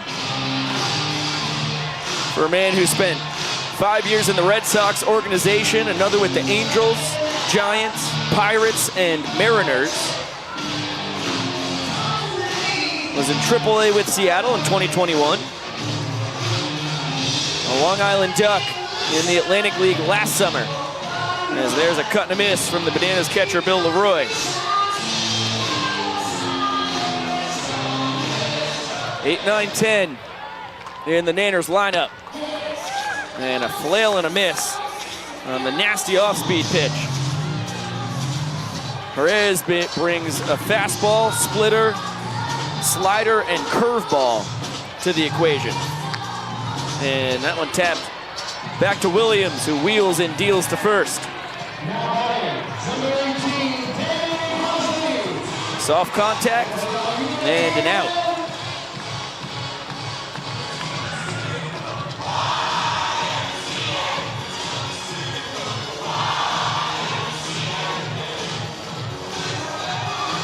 It very much does look like Danny Hosley has usurped Ryan Cox and Ryan Nanaland.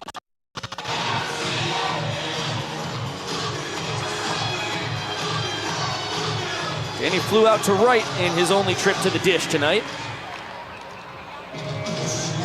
Less than 29 minutes to play. That one fouled straight back with screams of terror from the fans right in front of me. Pretty odd vantage point for the broadcaster here.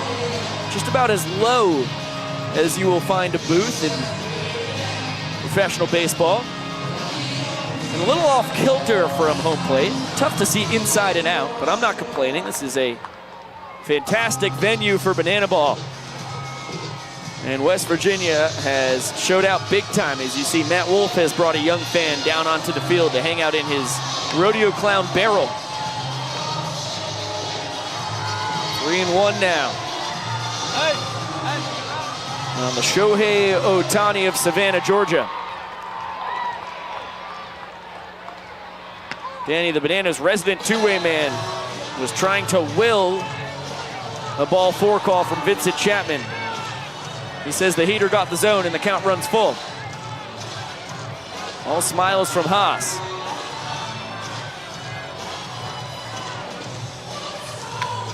And he's able to foul off the heater.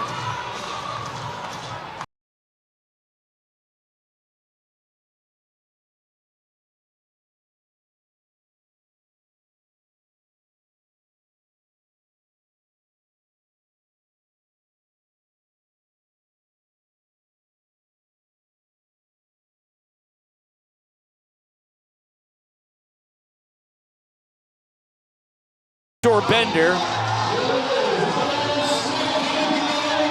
And this is where things get wild. Wild pitch. The throw to Montrell Marshall at third was errand, and not a chance in the world for Charleston to get that around to all 7 fielders before a run scored. So Hosley has the second 4-base sprint of the night. First one was Jackson Olsen. And the Bananas cut the inning lead in half. Still 2 outs to try and grab one more run and prevent the Dirty Birds from claiming the second point of the evening. Now where Bridges gets his first AB of the night, that is not Dalton Malden. Don't let a graphic fool you. Just trying to keep you on your toes.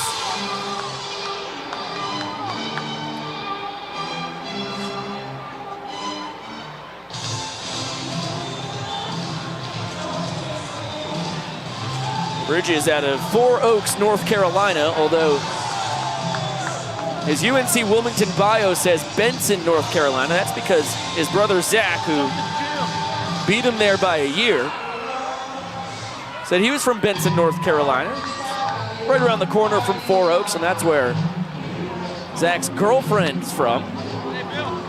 So then even though Noah tried and tried to get them to make his bio say 4 Oaks, for some reason, they just kept putting Benson, and that led to me telling the world Noah was from Benson for a time. 5-ball sprint. Noah can run like the wind. See how the Dirty Birds handle the defense on this one. He's going to try and grab 3 bags, and that is all he'll take as Daniel Brito, the second baseman, fires it over to Bobby Bradley at first, who was the 7th and final man to touch it.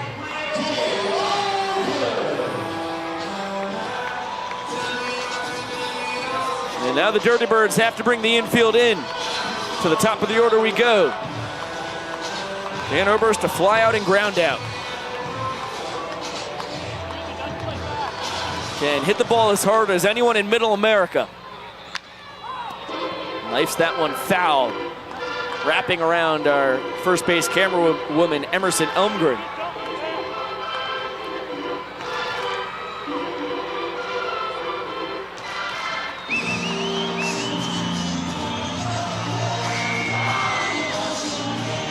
Oh-1 to the Bananas first baseman, and he's behind, no balls, 2 strikes. The Gulf South Conference Player of the Year in 2021. His last semester at University of West Georgia, as you see Reginald Horton jamming out in the Bananas dugout. Hardest working man in baseball. Making his first trip in his life to West Virginia.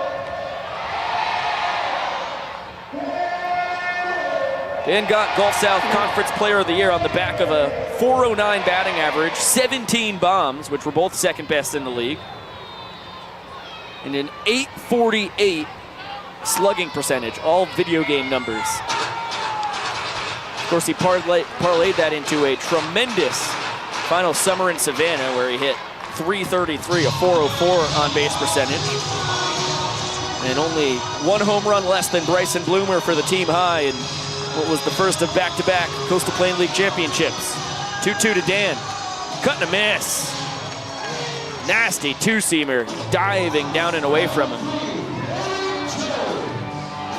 And that is an immense second out for Williams Jerez. Now Eric Jones. Single in the first, a two-base sprint, and a run scored in the fifth. Less than 23 minutes to play. And a healthy hack and a miss for my roommate this weekend. We're at the Holiday Inn. See Rod Blackstone firing toast into the crowd to celebrate the Dan Oberst strikeout. Incredible tradition here in Gomart Ballpark. Goes back to when it was Appalachian Power Park.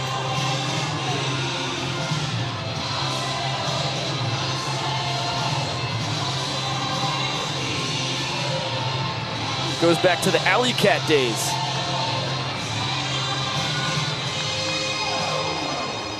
Oh, 0-2, cut on and missed. Good morning, good afternoon, good night, EJ.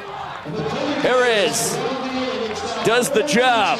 Hold serve. Party animals are not playing tonight. Just trying to keep you all on your toes. The Dirty Birds win the inning 2-1. They now trail 4-2.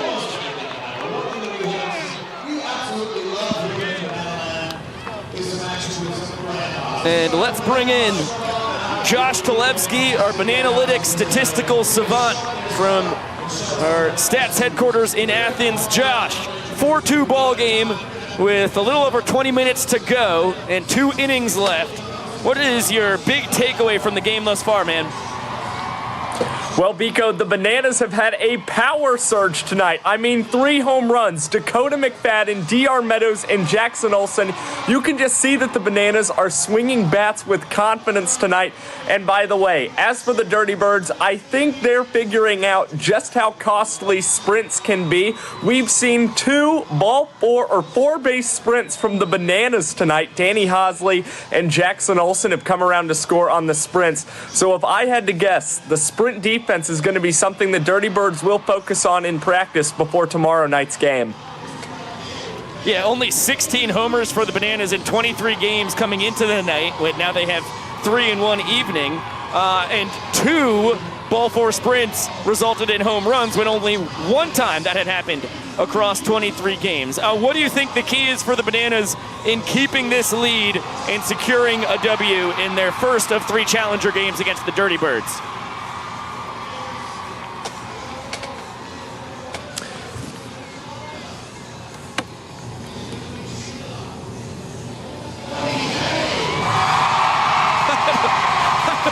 Josh heard me in the slightest, but it was excellent analysis from our Bananalytics statistical savant before our technology failed us. It's been tough to chat with Josh, and the problem is Gomart Ballpark is just so gosh darn loud that our headphones to communicate with each other are being overpowered by the full capacity crowd. Jared Donaldson, the new man on the mound. He's got the meat of the order here for Charleston. Dwight Smith Jr., Bobby Bradley, and Montrell Marshall all due to swing it as Danny Hosley between the legs with his took-us to home plate makes a fantastic play at second base for his first trick play of the tour. Way to do it in style. Dwight Smith now 1 for 4 with a double and a run scored, and now the Dirty Birds first baseman.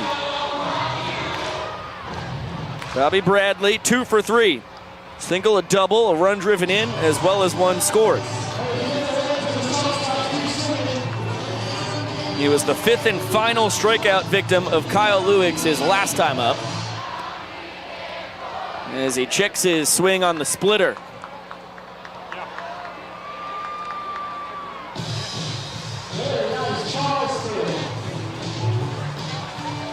3-0 to Bradley. And the fastball misses up and out. He is going to jog to first base. He's now seen 2 of his teammates cut down trying to make a sprint 2 bags. And he's not going to push the envelope.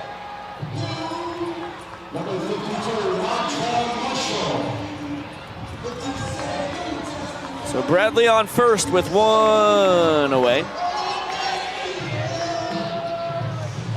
Now the third baseman, Montrell Marshall. Splitter gets the bottom of the zone, even though Bill Leroy doesn't get a hold of it. Talked about it, especially late, more than early on the tour, but Vincent Chapman's zone skews a lot lower than it does high.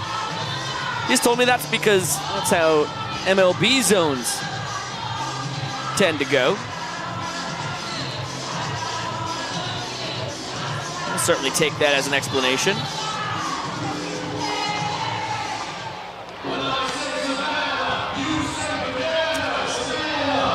Now a 2-2 count on Marshall. He was 0 for 3. Bounced it to a double play, reached on a trick play, missed, and has flown out. And watches the splitter go low. Count runs full.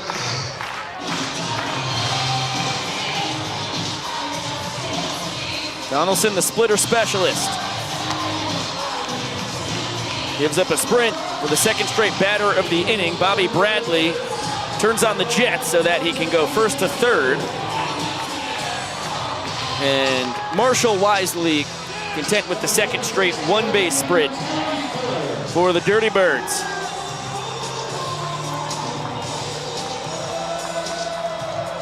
Jared, a D2 All-American last spring, one of the best pitchers in the country.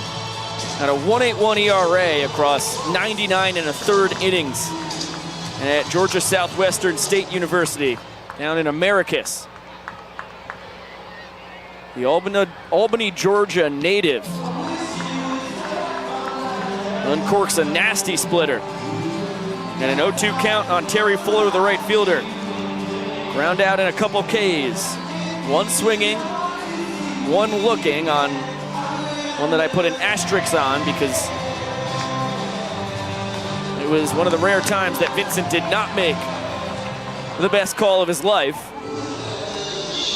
That one not in his hands in the slightest. Donnie gets an enormous strikeout. And now 2 down with runners at the corners. Mitch Gelfie with Phil Collins blaring. Bounces it to Donnie, who hikes it to first. Little scoop from Danny Oberst. And Donaldson able to strand the pair of sprints. Picks up his first trick play of the tour. How about that? What an inning for trick plays. Donnie and Hosley both grabbed their first. And let's listen to the crowd.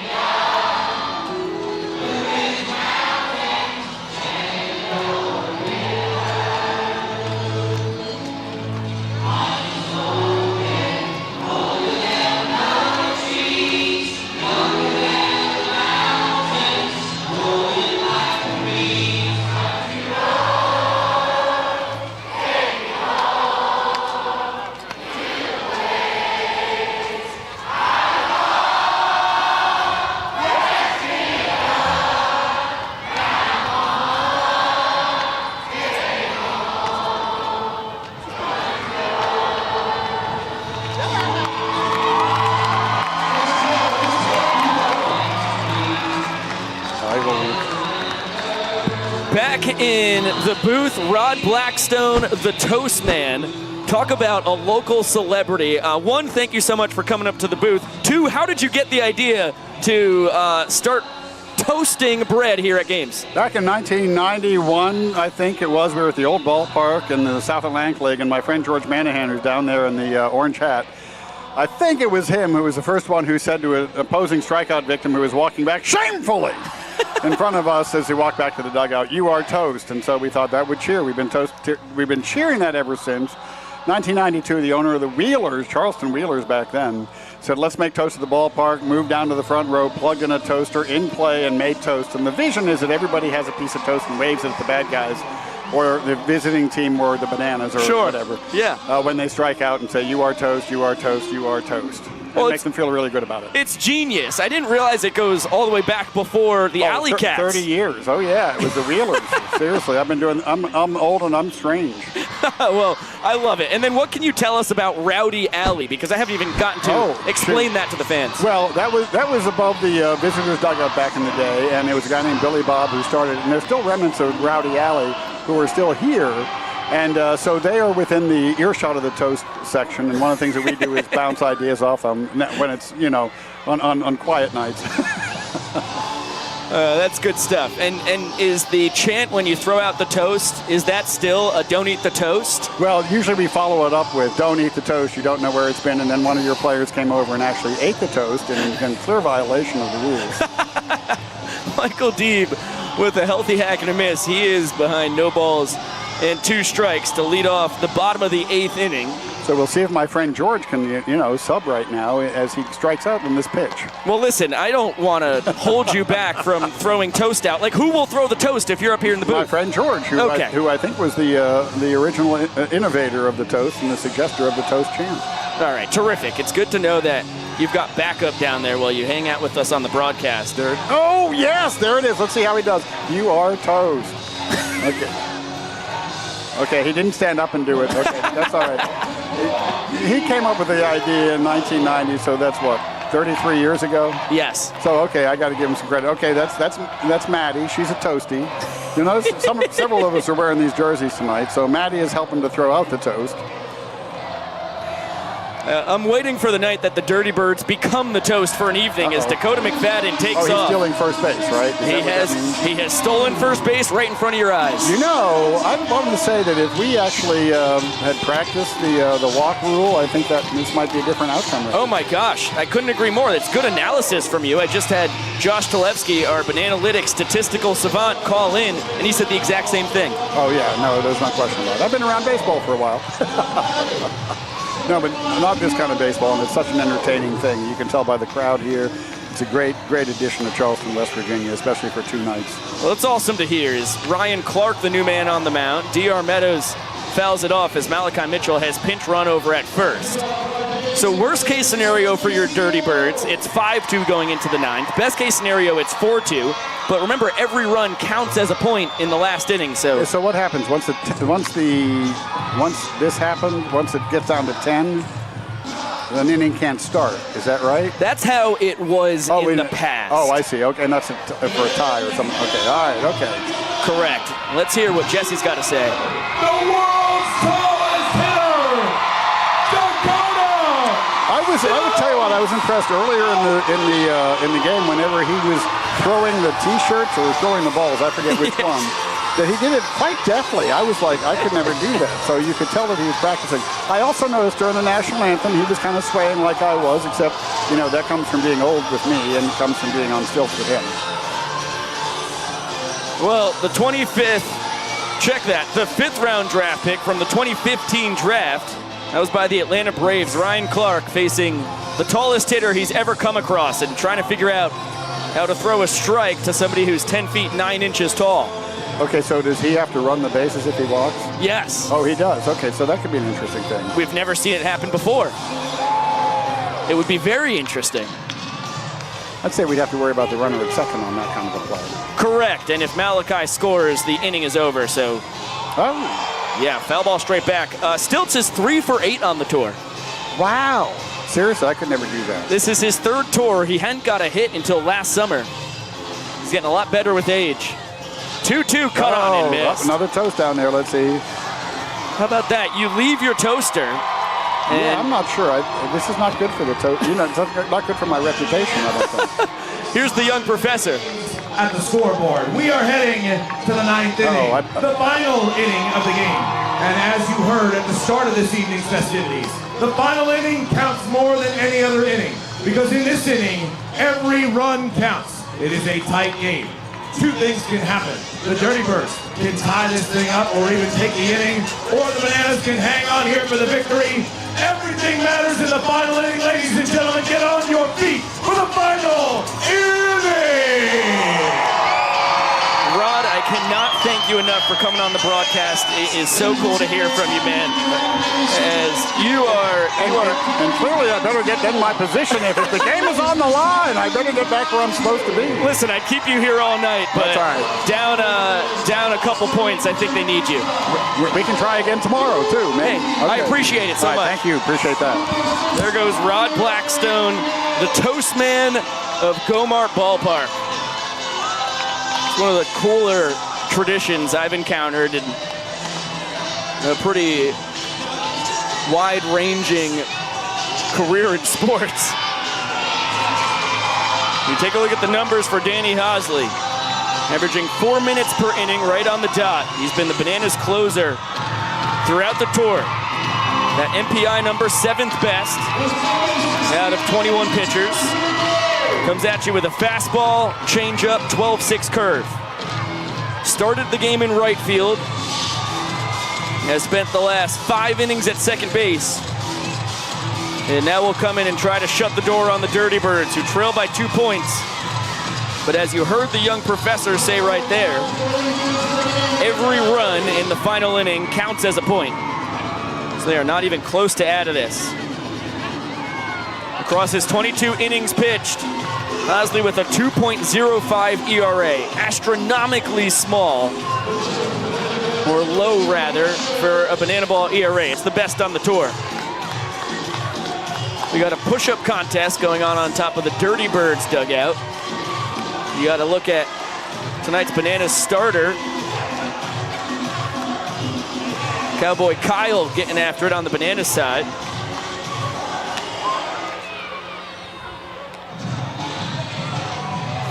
And now you see Marshall Rich, the man out of the University of the Cumberlands and Miami University at Hamilton. Last summer was in the Pioneer League, playing for the Northern Colorado Owls. And before I can finish the resume, he's down on strikes. He was pinch hitting for Zachary Bridges. Dirty Birds down to their final 2 outs. Here's Luis Atiles at the bottom of the order. Fouls it off. Chance for the fans to make a play. No. It exits the premises, as you can see right there.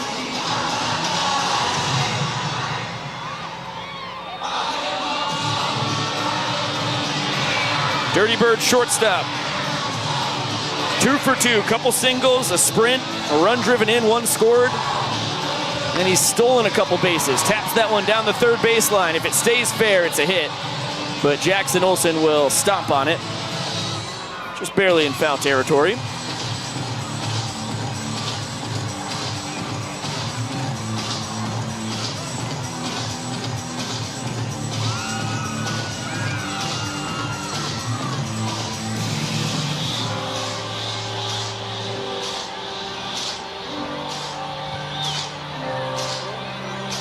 Another 0-2, heater misses up and in. Hosley now with 33 Ks in 22 and a third innings thrown. But Atile is a tough cookie in the box. Hit .324 across a 55-game season for Lenore Ryan last spring. And then made his pro debut in the USPBL. Playing with the likes of Christian Dearman, Dakota McFadden, Tanner Thomas, and Colin Ledbetter. All members of this tour. And Atiles falls victim to the nasty curveball as Vincent Chapman worms his way into the strikeout call, and Luis returns his cell phone to him.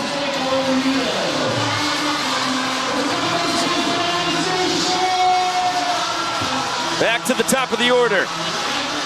Jose Bermudez is the last chance for the Dirty Birds. Switch hitting center fielder is 0 for 4.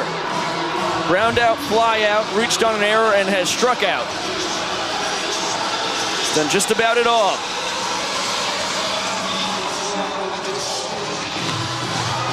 And then a cut and a miss on a nasty changeup down and in.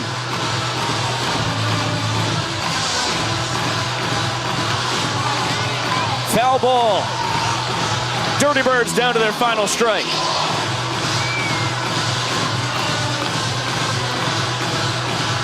And a big bender called strike 3. Hosley caves the side. Nanners win game 1, 4-2.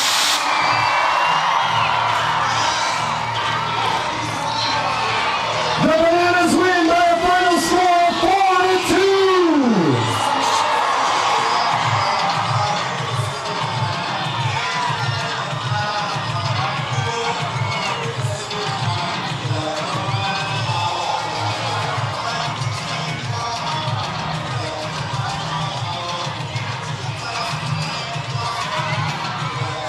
Nanners improved to 10, 12, and 2 on the tour. Here's Bill Leroy.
Well, a big celebratory run around the infield for a split. Strongest banana in all the land. And the Nanners with an important statement victory, 4 points to 2. As for the 24th time in as many tries, we were able to start the 9th inning within the realm of our 2-hour time limit. We end up finishing 9 innings with 2 hours, check that, 2 minutes and 40 seconds still on the clock. And in the first of 3 games, the Bananas will play against the Dirty Birds on this tour. Savannah comes out on top. They're 2-0 in challenger games and improve their record to 10-12-2 overall.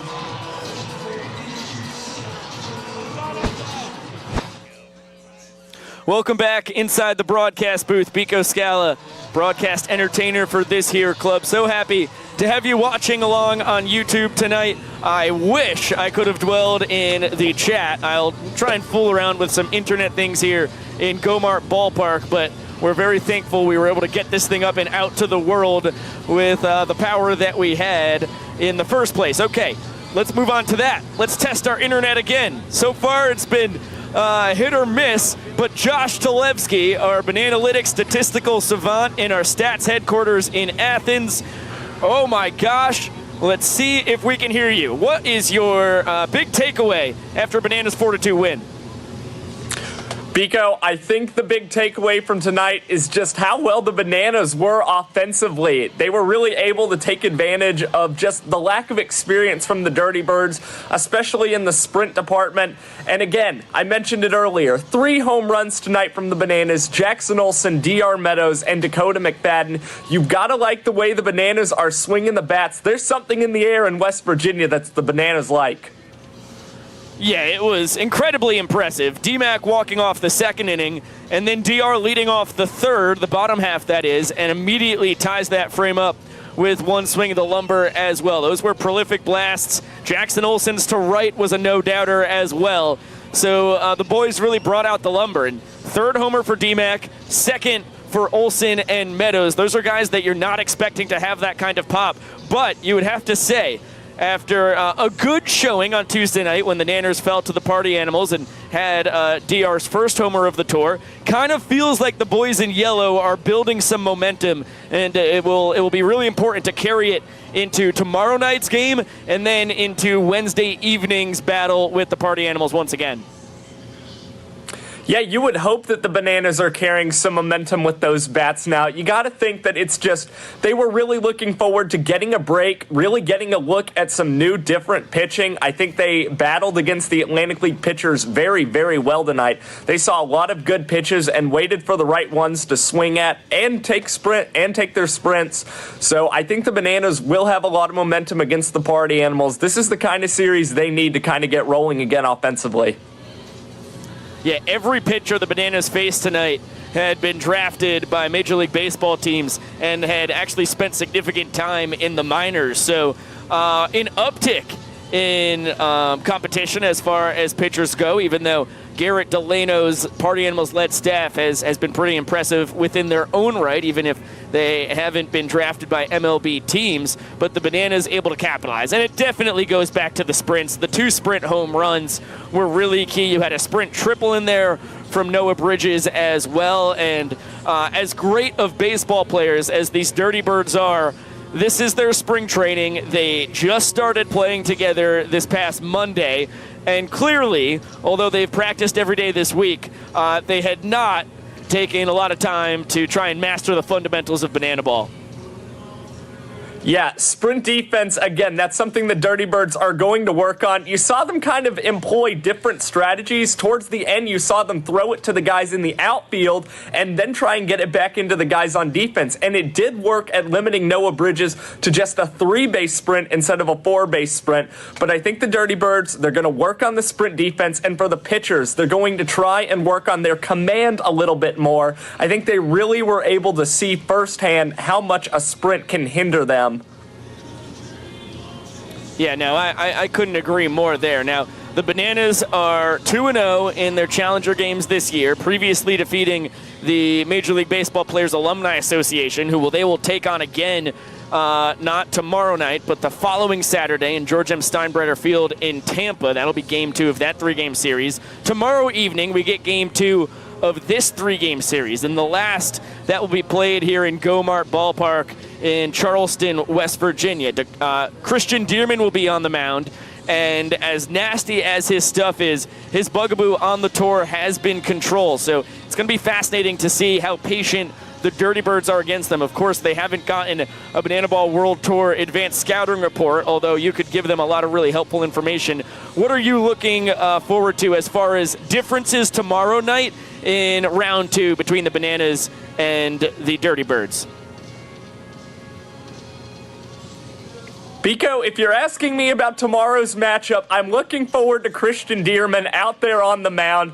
Dearman's MPIs have been very, very good this month, and I think for him to be averaging a 4-minute and 2-second average MPI as a starting pitcher, that's an incredibly impressive mark, and I think we're going to see a really quick game tomorrow against the Dirty Birds, especially if the Bananas offense is like it was tonight. We had 1 hour and 56 minutes tonight in tonight's game. I think tomorrow might be an even quicker game with Dearman out there starting for the Bananas. Oh, I certainly would not doubt it, and there's a lot of really impressive arms that still have not been brought out from the Dirty Birds yet. It'll be fascinating to see what Billy and company all unveil for the Nanners in games 2 of 3. Of course, game 3 is going to be July 17th in Savannah, so a whole lot of time between now and then. And we will see tomorrow night if that last game is going to decide the series or be a chance for the Bananas to sweep it. Josh Chalevsky, our Bananalytics statistical savant, I can't thank you enough for calling in and braving the really treacherous Wi-Fi waves that we have here in West Virginia. Biko, we can battle through anything, internet or in person. Happy to join you once again. All right, looking forward to you being with us next week, my dear man. Me too, Biko. Take care, buddy. There goes Josh. We'll hear from him out of the Bananalytics headquarters in Athens tomorrow night.